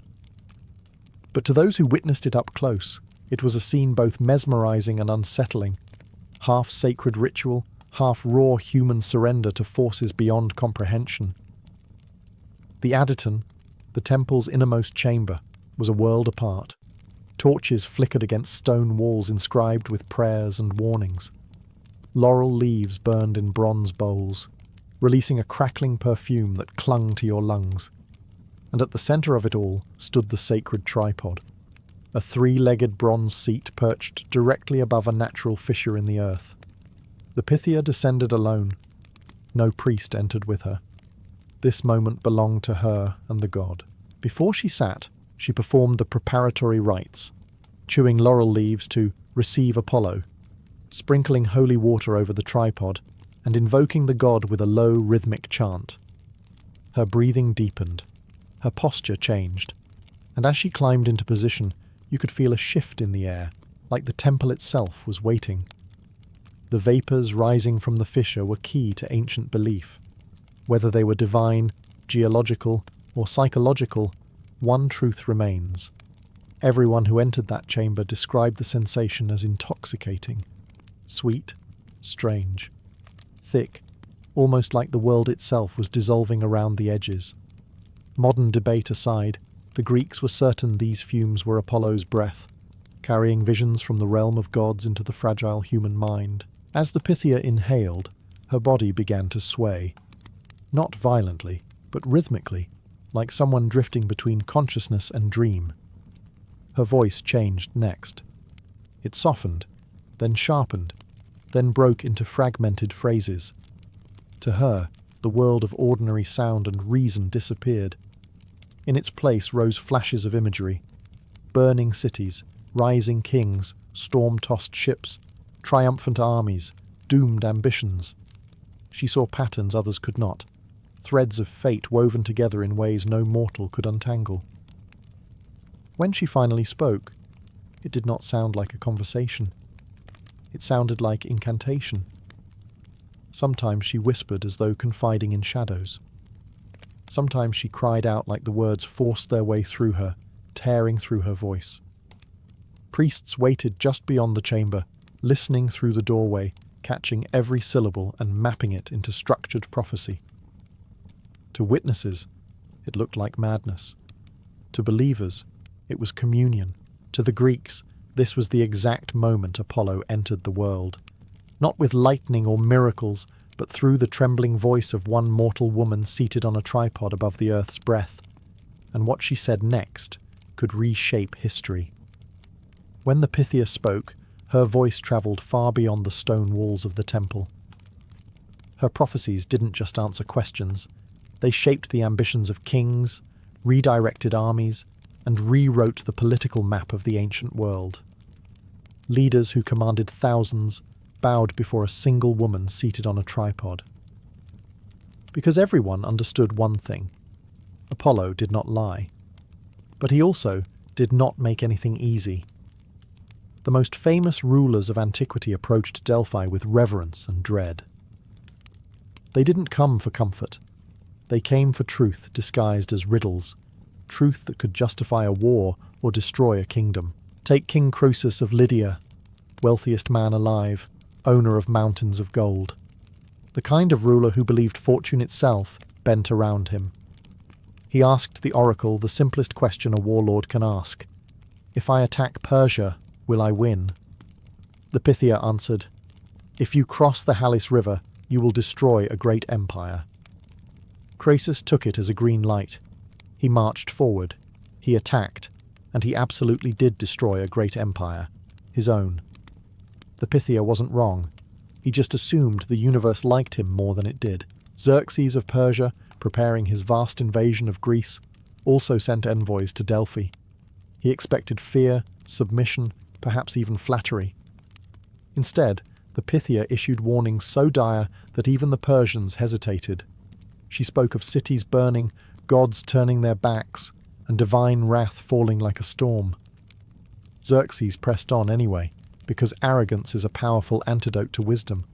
But Delphi's words haunted the campaign, especially as Greek resistance stiffened in ways he never predicted. Even the great city-states treated her pronouncements as strategic assets. Corinth, Athens, Sparta, all sent delegations with gifts, hoping Apollo would favour them with clarity. Sparta, for example, consulted the oracle before the Persian wars. The prophecy that came back was stark. Either a Spartan king must die, or Sparta would fall. Leonidas marched to Thermopylae with that knowledge etched into his fate. He knew what he was doing. The oracle had already told him. To the ancients, the Pythia didn't predict the future. She revealed the paths that already existed. She wasn't responsible for the choices kings made. But she held up the mirror they feared to look into. Every prophecy carried weight. Every word carried risk. And every leader who left Delphi carried the unsettling realization that Apollo's truth had no obligation to fit their desires. The oracle didn't serve kings. Kings served the oracle. For all her divine authority, the Pythia did not operate alone. Behind the mystical glow of the oracle stood a cadre of priests, highly educated, politically connected, and astonishingly skilled at turning cryptic utterances into polished prophecies. If the Pythia was the voice of Apollo, these men were the translators, editors, and very strategic middlemen who shaped how her words rippled across the Greek world. The Delphic priesthood acted as the first line of interpretation. When the Pythia fell into her trance and released raw, unfiltered fragments, sometimes poetic, sometimes chaotic, they listened with trained ears. To them, her murmurings were not gibberish, but a form of cosmic shorthand. They took those divine fragments and moulded them into structured responses, written in elegant Greek hexameter. The result sounded both sacred and authoritative, the kind of language mortals associated with gods. But the priests did more than translate. They controlled access. Not every question was permitted. Not every supplicant was worthy. It was the priests who decided who entered the temple, who waited, who paid, and who asked what. They kept records, monitored political tensions, and understood the power dynamics between Greek polis better than most ambassadors. In an age without newspapers or global communication, Delphi was the information hub of the Mediterranean. Envoys from every city-state passed through its gates, bringing with them news, fears, rumours, and ambitions. The priests absorbed all of it. This meant they understood context, sometimes more clearly than the rulers asking the questions. When a city-state quarrelled with its neighbour, the priests often knew about troop movements, alliances, and secret treaties before the generals themselves. When a king sought expansion, they already knew whether the gods approved, based on how the political winds were blowing.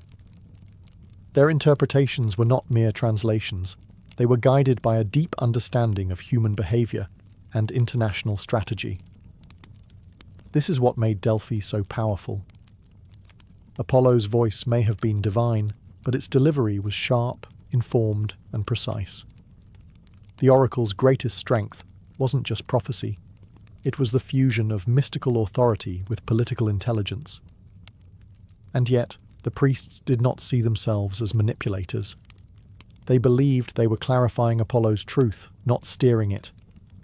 Their duty was to ensure the message reached the world with the proper weight and clarity. In the end, it was a perfect partnership. The God who sees all, the woman who channels his voice, and the priests who turn revelation into strategy. Through this triad, Delphi became not just a sanctuary, but the unseen hand guiding the ancient world. If there is one thing everyone agreed on, it was this. The Oracle of Delphi did not do clarity. She did not say yes or no. She did not tell you what you wanted to hear. Instead, she spoke in riddles, maddening, poetic, frustrating riddles that kings spent entire nights trying to decode. And this wasn't an accident. It was the very essence of how Apollo communicated with mortals. To the Greeks, the gods didn't see the world the way humans did. Mortals wanted simple answers. Gods dealt in cosmic balance, destiny, and consequences. A straight answer might trap someone into a path they weren't meant to take, or worse, allow them to misuse divine knowledge. So Apollo spoke in riddles, not to confuse, but to force reflection. He didn't choose your fate. He forced you to confront your own choices. The famous examples are legendary for a reason. When Croesus asked if he should attack Persia, the oracle didn't say, "Terrible idea, don't do it." Instead, she said, "If you cross the Halys River, you will destroy a great empire." This was technically correct. Croesus just assumed the empire would be Persia, not his own. The riddle was never wrong, his interpretation was. Then there was the prophecy given to Athens before the Persian invasion. Trust in the wooden walls. What did it mean? A wall of timber? The ships of their navy? A barricade? Panic spread. Debate erupted. Eventually Themistocles concluded the wooden walls referred to Athens' fleet. He was right. That interpretation led to the Greek victory at Salamis, one of the most important battles in history. The oracle's riddles forced leaders to think, strategize, and confront their own assumptions. A direct prophecy might have made them reckless. A riddle made them cautious. But the riddles served another purpose: protection. Not just spiritual, but political. A vague prophecy could not be directly blamed on the oracle if things went wrong. If a king made a disastrous decision, he couldn't accuse Apollo of giving bad advice, only himself for misunderstanding it. This kept the sanctuary safe from retaliation and maintained the aura of divine infallibility. People didn't just go to Delphi for answers. They went for perspective, for a glimpse into the grand, unsettling truth that fate was not linear and destiny was not simple. A riddle from Apollo was a mirror, one that forced each person to see their own flaws, ambitions, and illusions. And whether the prophecy led to triumph or ruin, one fact remained. The oracle never lied. humans merely heard what they wanted. To understand the power of the Oracle of Delphi, you have to look beyond the mystical vapors and cryptic phrases. Her true influence lay in how entire nations reshaped themselves based on her words. The Oracle wasn't just a religious figure. She was a diplomatic engine, a geopolitical force, and at times, the quiet architect of history. City-states rarely made major decisions without first sending envoys to Delphi. Should they declare war, form an alliance, found a colony, reform their laws? Even practical matters, crop failures, plagues, earthquakes, were brought before the Pythia. In a world without science, strategy, or reliable communication, Delphi served as the central nervous system of the Greek world. One example: colonization. When city-states sought to expand, they went straight to the Oracle. She didn't hand out maps or instructions, but she provided crucial symbolic approval. The founding of Serene, one of the wealthiest Greek colonies in Africa, began with a Delphic prophecy. The oracle told the settlers to sail toward a rich land where the soil drinks the dew of heaven. It was vague, poetic, and entirely Delphic. But it gave the expedition legitimacy. Colonists would risk their lives on the sea if Apollo endorsed the journey. Politics were equally shaped by her voice. When Sparta considered whether to adopt its dual kingship and new legal reforms, the oracle supported the efforts of Lycurgus, the legendary lawgiver. Suddenly, Sparta's entire identity, from its military discipline to its austere culture, gained divine backing. Apollo wasn't just a distant god. He was a co-author of Spartan society. Delphi also acted as a diplomatic pressure valve. Rival city-states often sought arbitration from Apollo. The priests and the Pythia would deliver carefully worded responses that encouraged compromise without directly taking sides. It wasn't neutrality, it was divine statesmanship. But her influence was strongest in times of crisis. Before the Persian Wars, the oracle issued prophecies that forced Greek leaders to face their mortality. For Athens, she warned of fire and destruction, yet also promised salvation through wooden walls, which pushed them toward naval warfare. For Sparta, she declared that a king must die to save the city, shaping Leonidas's fateful march to Thermopylae. Even international powers recognized Delphi's importance. Lydia, Persia, Miletus, Egypt. Foreign kings sent gifts, hoping to sway Apollo's favor, or at least gain insight into Greek intentions. The oracle became an informal intelligence network, long before espionage existed as a profession. Through riddles and warnings, she didn't just respond to history, she steered it, nudged it, guided it, and the ancient world moved accordingly. For nearly 1,000 years, the Oracle of Delphi shaped the ancient world, but no power, divine or mortal, remains untouchable forever. The decline of the Pythia wasn't a sudden collapse. It was a slow, creeping unravelling, woven from politics, skepticism, war, and the shifting spiritual landscape of an aging civilization. The first cracks appeared during the rise of classical rationalism. Philosophers like Xenophanes and Heraclitus questioned whether gods truly spoke through mortals. Herodotus admired the oracle, but even he hinted that priests could shape the messages. Athens, growing in power and pride, no longer sought divine approval for every political gamble. The world was changing, fast, and gods did not adapt as quickly as people. But skepticism alone didn't bring Delphi down. War did. The sacred wars, 3 brutal conflicts fought over control of the oracle, dragged Delphi into the mud of Greek politics. City-states exploited the sanctuary's prestige to justify their ambitions. Armies marched across sacred ground. Treasuries were looted. Apollo's temple, once protected by myth, became a battlefield prize.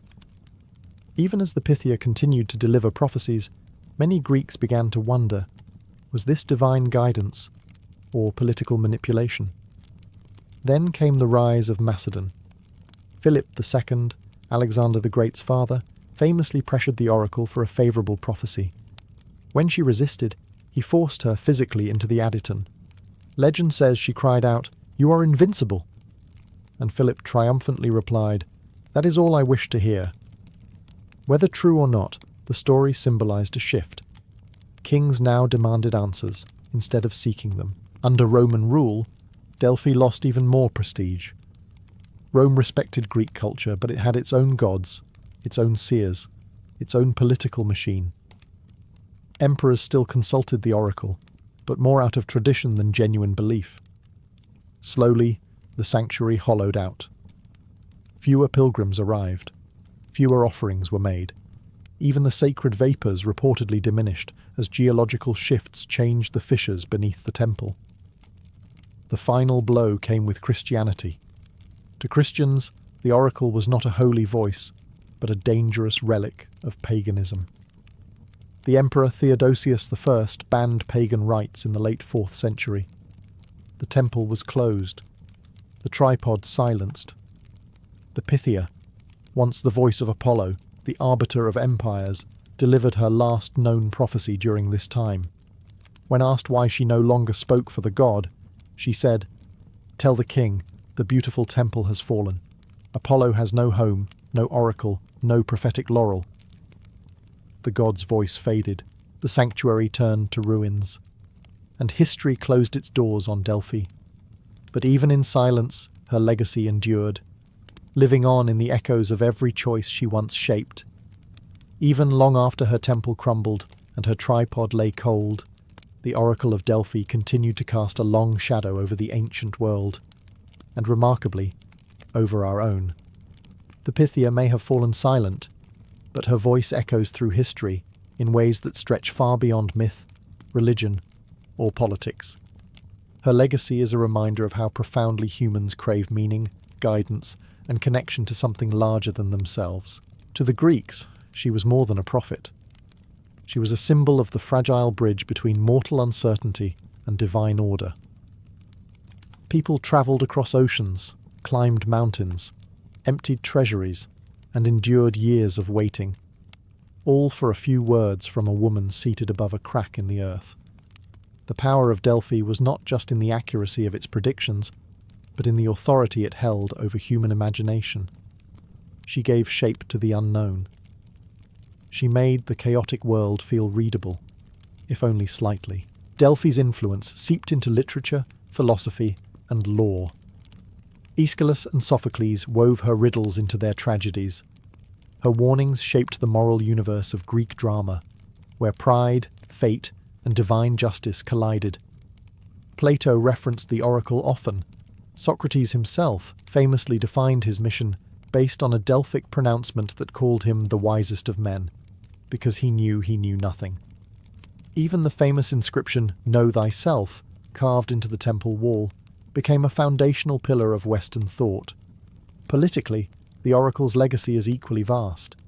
Her ability to unite, or divide, city-states made Delphi an ancient diplomatic powerhouse. Modern historians see her as the centre of a massive soft power network, one that influenced wars, treaties, and colonization centuries before the concept of international relations existed. In a way, she was the first global consultant, cryptic, expensive, and always in demand. Spiritually, her influence can be felt in every later tradition of prophecy, mysticism, and divine intermediaries.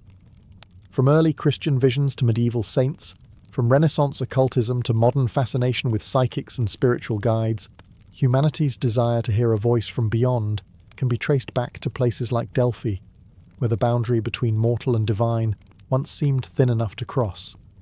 Today, the ruins of Delphi lie quiet beneath the Greek sun.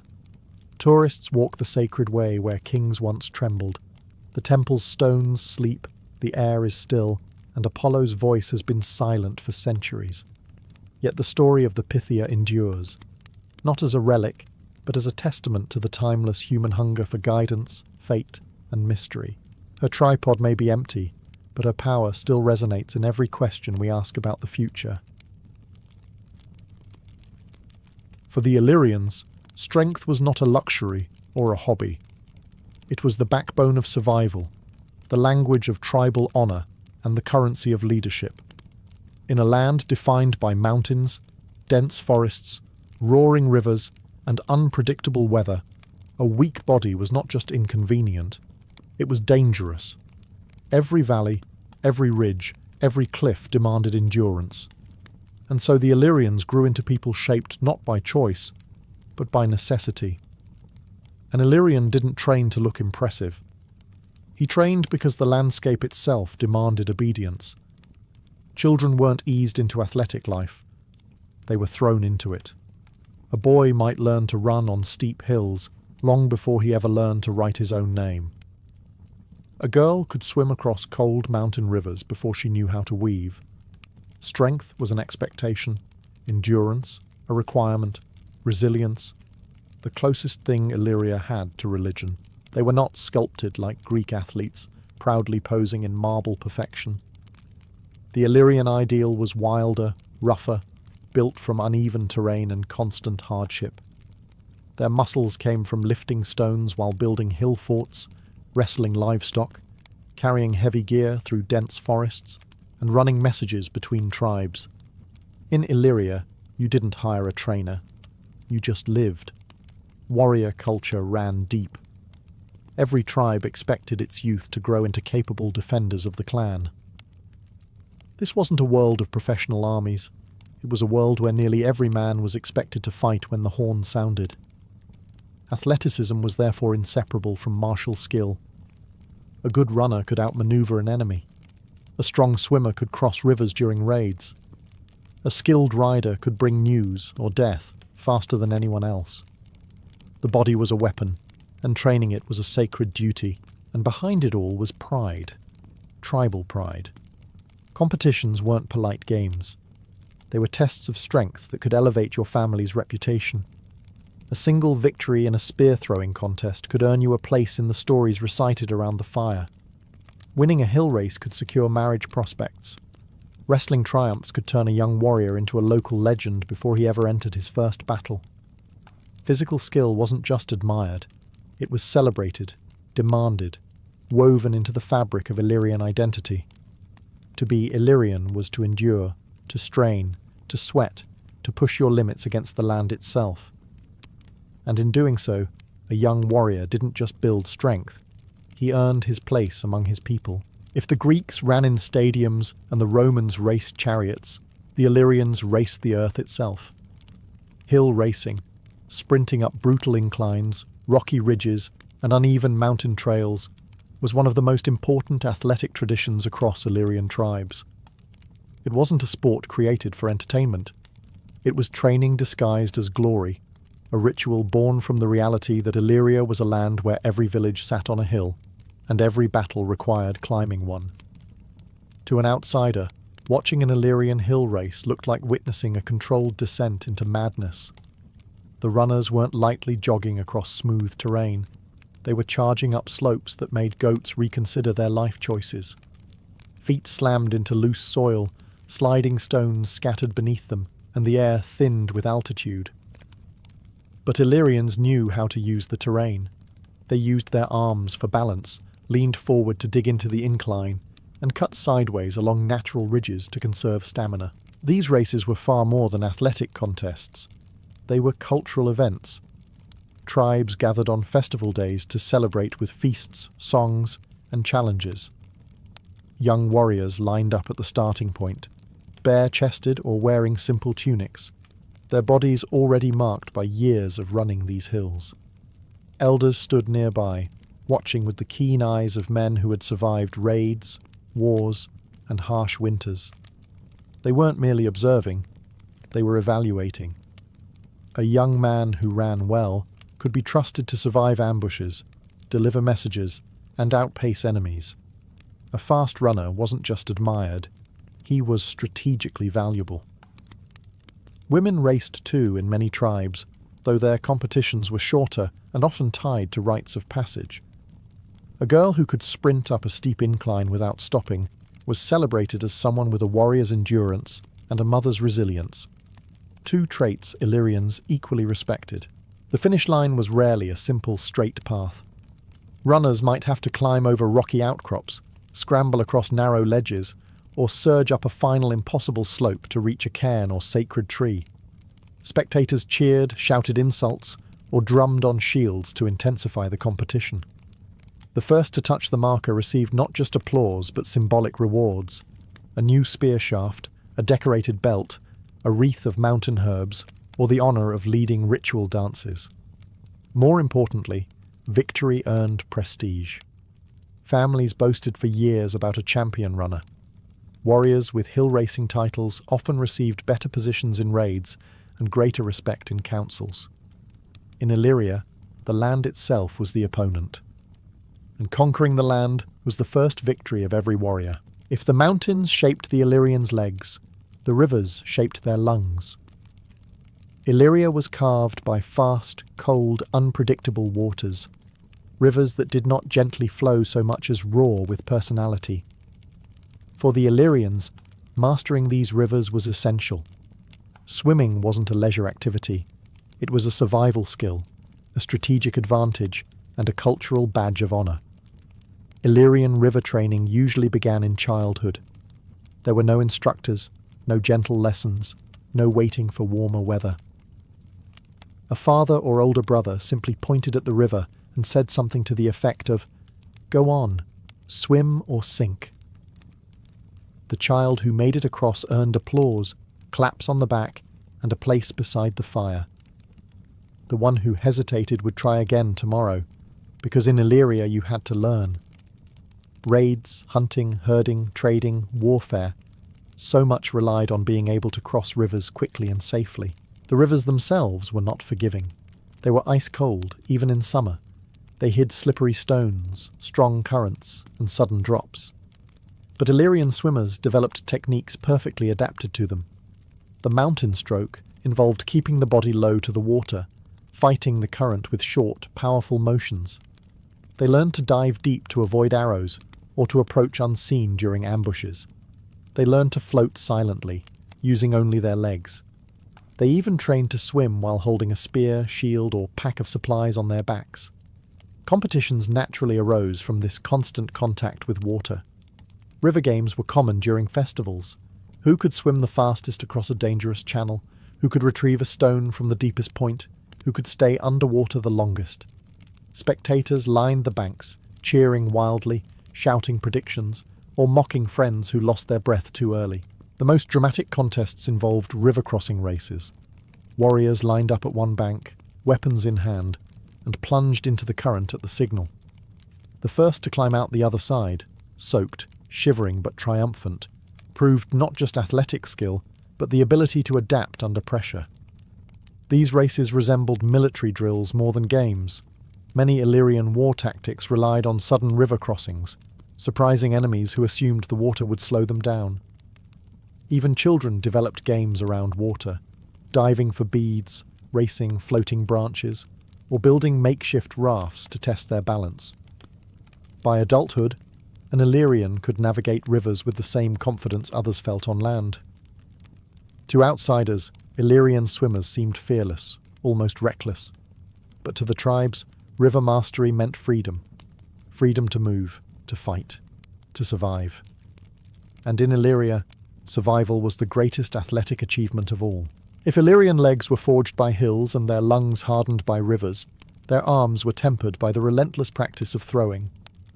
The Illyrians were famous across the Balkans and beyond for their accuracy with spears, javelins, and heavy stones, projectiles that required far more than brute strength.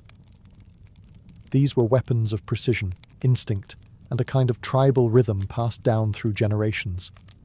Every Illyrian boy, and many girls, grew up throwing something.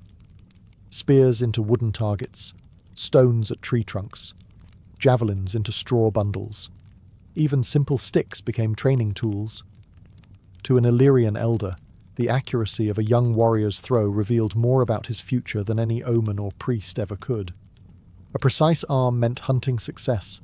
It meant survival on raids. It meant the difference between returning home with honor or not returning at all. Training began early. Children started with short, lightweight spears, practicing their grip and stance until they could throw without thinking. As they grew older, the weapons grew heavier, and the targets moved farther away. Warriors taught them how to adjust for wind, how to judge distance, how to throw while running, and, most importantly, how to throw while under pressure. It wasn't enough to hit a target in peace. You had to hit it while your heart raced, while your breath burned, while your enemies closed in. Because real battles weren't still. Neither were Illyrian games. Tribal competitions transformed spear throwing into spectacle. Long fields were marked with stones or carved totems, each representing a distance challenge. Warriors competed for accuracy, distance, and technique. A champion spear thrower didn't just win a prize, he became a tribal asset. His name carried weight. His victories were repeated around fires long after the games ended. But if spears trained precision, stones trained raw power. Illyrians lifted, carried, and hurled stones the way other cultures lifted weights. Large river stones, rough and irregular, were favoured because they demanded both strength and technique. Some villages even kept challenge stones, massive boulders that only a few warriors could lift onto their shoulders. A man who could throw a heavy stone farther than his rivals instantly earned respect. A man who could lift the challenge stone gained something even more valuable, a reputation. Combat games tied all of this together. Mock battles with blunted spears or wooden staves helped warriors practice timing, distance control, and footwork. Young fighters learned what it meant to throw, dodge, and recover in the chaos of movement. Skills that translated directly onto real battlefields. For the Illyrians, a strong arm wasn't cosmetic. It was a symbol of readiness, courage, and tribal pride. Every throw was a reminder. A warrior's value was measured not only in strength, but in what he could make fly through the air with deadly accuracy. Among all Illyrian athletic traditions, none earned more admiration or fear than horsemanship. In the rugged highlands, where cliffs met river valleys and villages clung to steep slopes, the horse was more than a tool. It was a symbol of mobility, status, and sheer tribal pride. To ride well was to declare yourself a true warrior. To ride poorly was to invite mockery for years. Illyrian horsemanship stood apart from the polished cavalry traditions of the Greeks or the regimented style of the later Romans. Illyrians rode like the land itself, wild, instinctive, and fearless. Their horses were smaller and sturdier, bred not for elegance but for climbing slopes, navigating rocky trails, and surviving harsh winters. These were not sleek parade animals. They were mountain companions shaped by a brutal environment. Training began early. Children learned to ride without saddles, gripping the horse with their thighs and balancing through instinct rather than equipment. They practiced leaning forward on steep inclines, pulling back on descents, and manoeuvring through forests with tree branches whipping past their faces. Riding was not a separate skill. It was woven into daily life, herding livestock, scouting territory, delivering messages between tribes, or simply racing for the thrill of it. And racing was a spectacle. Illyrian horse races were chaotic, exhilarating, and unpredictable. Everything a tribe valued. There were no smooth tracks, no cheering stadiums. The racecourse might be a narrow mountain path, a riverbank, or a sloping meadow with hidden dips and dangerous turns. Riders didn't use bridles or reins in the Greek sense. They guided their horses with pressure, weight, and voice commands honed from years of shared trust. Spectators gathered on cliffs, terraces, or hilltops to watch. They shouted advice, insults, or encouragement, depending on how much they liked the rider. Betting was common, not with coins but with goods, knives, tools, livestock, or even promises of future favour. Winning wasn't just about speed, it was about control.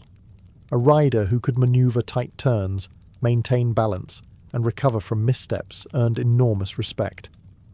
Warriors also practiced mounted spear throwing and javelin games, combining two essential skills into one deadly display. The best riders could hurl a spear at full gallop and strike a target with frightening accuracy. These drills directly prepared them for raids and skirmishes where speed and precision meant survival. To the Illyrians, a skilled rider embodied freedom, power, and noble fierceness. A man on horseback towered above the world, commanding space and movement in ways that resonated deeply with tribal values. In a land ruled by hills and horizons, the rider was king long before crowns ever arrived. If daily life forged Illyrian strength, it was the festivals that revealed it. These were not simple gatherings with polite applause and tidy competitions. Illyrian athletic festivals were thunderous, chaotic, exuberant celebrations where tribes measured themselves against each other in feats of endurance, courage, and barely restrained aggression. To outsiders, they looked like warrior auditions. To Illyrians, they were the beating heart of tribal pride. Festivals usually coincided with major seasonal events: spring's first blooms, summer harvests, the honouring of ancestors, or the marking of alliances. Families travelled from distant valleys, tribes raised colourful banners, and chieftains organised days of food, music, drink, and contests. The air buzzed with excitement. Drums echoed. Fires burned through the night. It was a time when grudges simmered, friendships strengthened, and reputations were forged. The tribal arena wasn't a literal stadium. It was any large open space, a meadow at the base of a hill, a riverbank, or even the flattened top of a mountain ridge. Spectators formed a rough circle, leaving the centre free for athletes to test their skill. Warriors wore tunics dyed in tribal colours, decorated belts, or tattoos representing victories. Even the youth painted themselves with ash and earth, eager to prove they belonged among future champions. Events were diverse and often intense. Wrestling was a highlight, grappling matches that showcased raw power and cunning. Illyrian wrestlers fought barefoot, bodies oiled or dusted, gripping each other's limbs in lightning-fast attempts to throw an opponent to the ground. The crowd roared at every takedown. A single spectacular throw could earn a warrior weeks of bragging rights. Spear-throwing contests were equally respected. Targets ranged from wooden shields to tree trunks, or even bundles of straw shaped like enemies. Competitors were judged on accuracy, distance, and form. Sometimes tribes sent their best champions against each other in head-to-head duels, each throw building tension as the crowd urged them on. Then came endurance trials, long-distance hill races, river-crossing relays, and stone-lifting challenges pushed bodies to their limits. An Illyrian who collapsed from exhaustion was mocked mercilessly, but only until the feast began. An Illyrian who triumphed had his name shouted around the fires until sunrise. Women participated too, especially in certain tribes. They competed in sprints, river races, and throwing games, demonstrating agility, speed, and grit. Their victories brought honour not only to themselves, but to their entire lineage. The festival nights were equally intense. Victories were celebrated with music, feasting, and storytelling. Elders recited the achievements of past champions. Young warriors replayed the day's victories with exaggerated flair. Families exchanged gifts, alliances were strengthened, and sometimes marriages were arranged between tribes impressed by each other's athletes. In these festivals, Illyria's athletic spirit reached its peak, a fierce celebration of body, tribe, and the land that shaped them. For the Illyrians, athletic skill wasn't something that existed apart from warfare. It was the backbone of it. Every hill sprint, every spear throw, every river crossing served a double purpose, strengthening the body and sharpening it for the brutal realities of tribal conflict. In Illyria, the line between athlete and warrior was thin, sometimes invisible. A champion in the arena was often the same man leading charges on the battlefield weeks later. Illyrian warfare relied heavily on speed, coordination, and terrain mastery. Their homeland was a fortress of cliffs, forests, steep ridges, and twisting valleys. Armies that fought Illyrians complained that the terrain itself felt alive, always rising, falling, twisting. But to an Illyrian, these obstacles were familiar. They had raced those slopes as children, carried stones across them, and sprinted them during festivals. The land punished outsiders, but it empowered Illyrians. Training for war mirrored the athletic games, but intensified them. Morning drills began with uphill sprints carrying full gear, shields, spears, and packs. Warriors practiced moving silently through brush, weaving between trees, and climbing rocky outcrops. The same legs that won hill races could now charge enemy lines from above or outflank opponents faster than they could respond. Spear practice took on a more tactical edge. Athletes who once competed for accuracy now trained to throw in volleys, targeting enemy shield walls or cavalry. They learned how to judge wind, distance and elevation during combat, not just in calm competitions. Warriors who excelled at throwing games became the elite skirmishers on the battlefield, men whose first strike often determined the outcome of a clash. River mastery also became a strategic advantage. Illyrian raiding parties were infamous for appearing where no army should logically appear, emerging dripping wet on the opposite bank of a river that scouts had sworn was impossible to cross. Their swimming drills prepared them not only for athletic glory, but for stealth maneuvers, ambushes, and unexpected retreats. Enemies could not predict Illyrian movements, because Illyrians themselves refused to be limited by nature. Horsemanship, too, transformed into military might. Riders trained to throw javelins at full gallop, wheel their horses around tight corners, and navigate narrow passes with perfect control. These riders became lightning-fast shock troops, scouts, raiders, and battlefield disruptors whose agility terrified infantry who depended on ordered lines. Even wrestling had martial value. It taught balance, grappling technique, and the ability to fight at close range when weapons broke or were lost. A warrior who could wrestle well was hard to throw from his feet, an invaluable skill on chaotic ground. For Illyrians, the body was the first weapon, athletics the second, and the battlefield the ultimate arena. Their athletic culture didn't just prepare warriors, it created them, shaped by the land, hardened by tradition, and sharpened for war. To the Illyrians, athletic skill was more than strength or training. It was a spiritual language. Their games were not just competitions, but rituals that connected them to their ancestors, their gods, and the land that shaped every muscle in their bodies. Strength wasn't praised only because it won battles. It was honoured because it reflected harmony with the world around them. Illyrian spirituality revolved around nature, mountains, storms, rivers, forests, and sacred animals. Many tribes believed their gods lived in the high peaks, deep springs, and ancient oaks that dotted the landscape.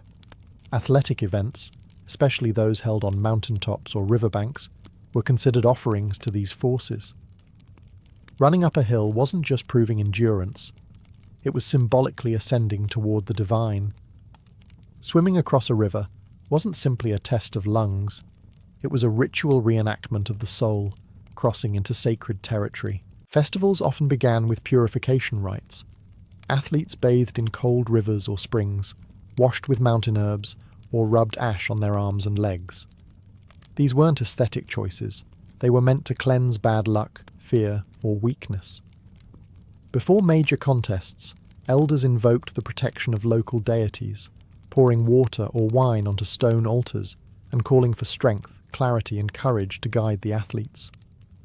Tribal pride was inseparable from these rituals. Each clan believed its ancestors watched over the games.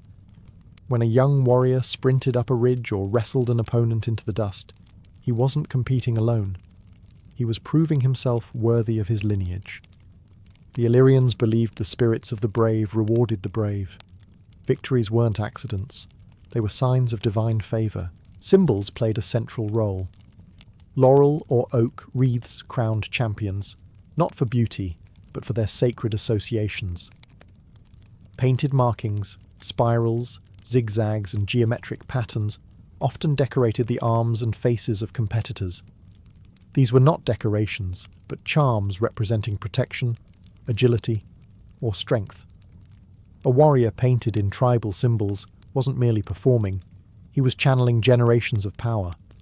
Even the landscape was sacred. Certain hills or rivers hosted competitions year after year because they were believed to carry ancient blessings. Some stones were considered witnesses, thought to absorb the energy of great feats and pass it on to the next generation. An Illyrian warrior didn't just perform on these landscapes, he bonded with them.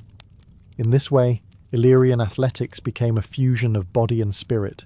Strength honoured the gods, endurance honoured the ancestors, victory honoured the tribe. To compete was to worship, to triumph was to transcend. And in Illyria, every race, every throw, every contest, echoed with the heartbeat of a people bound to their land and their legends.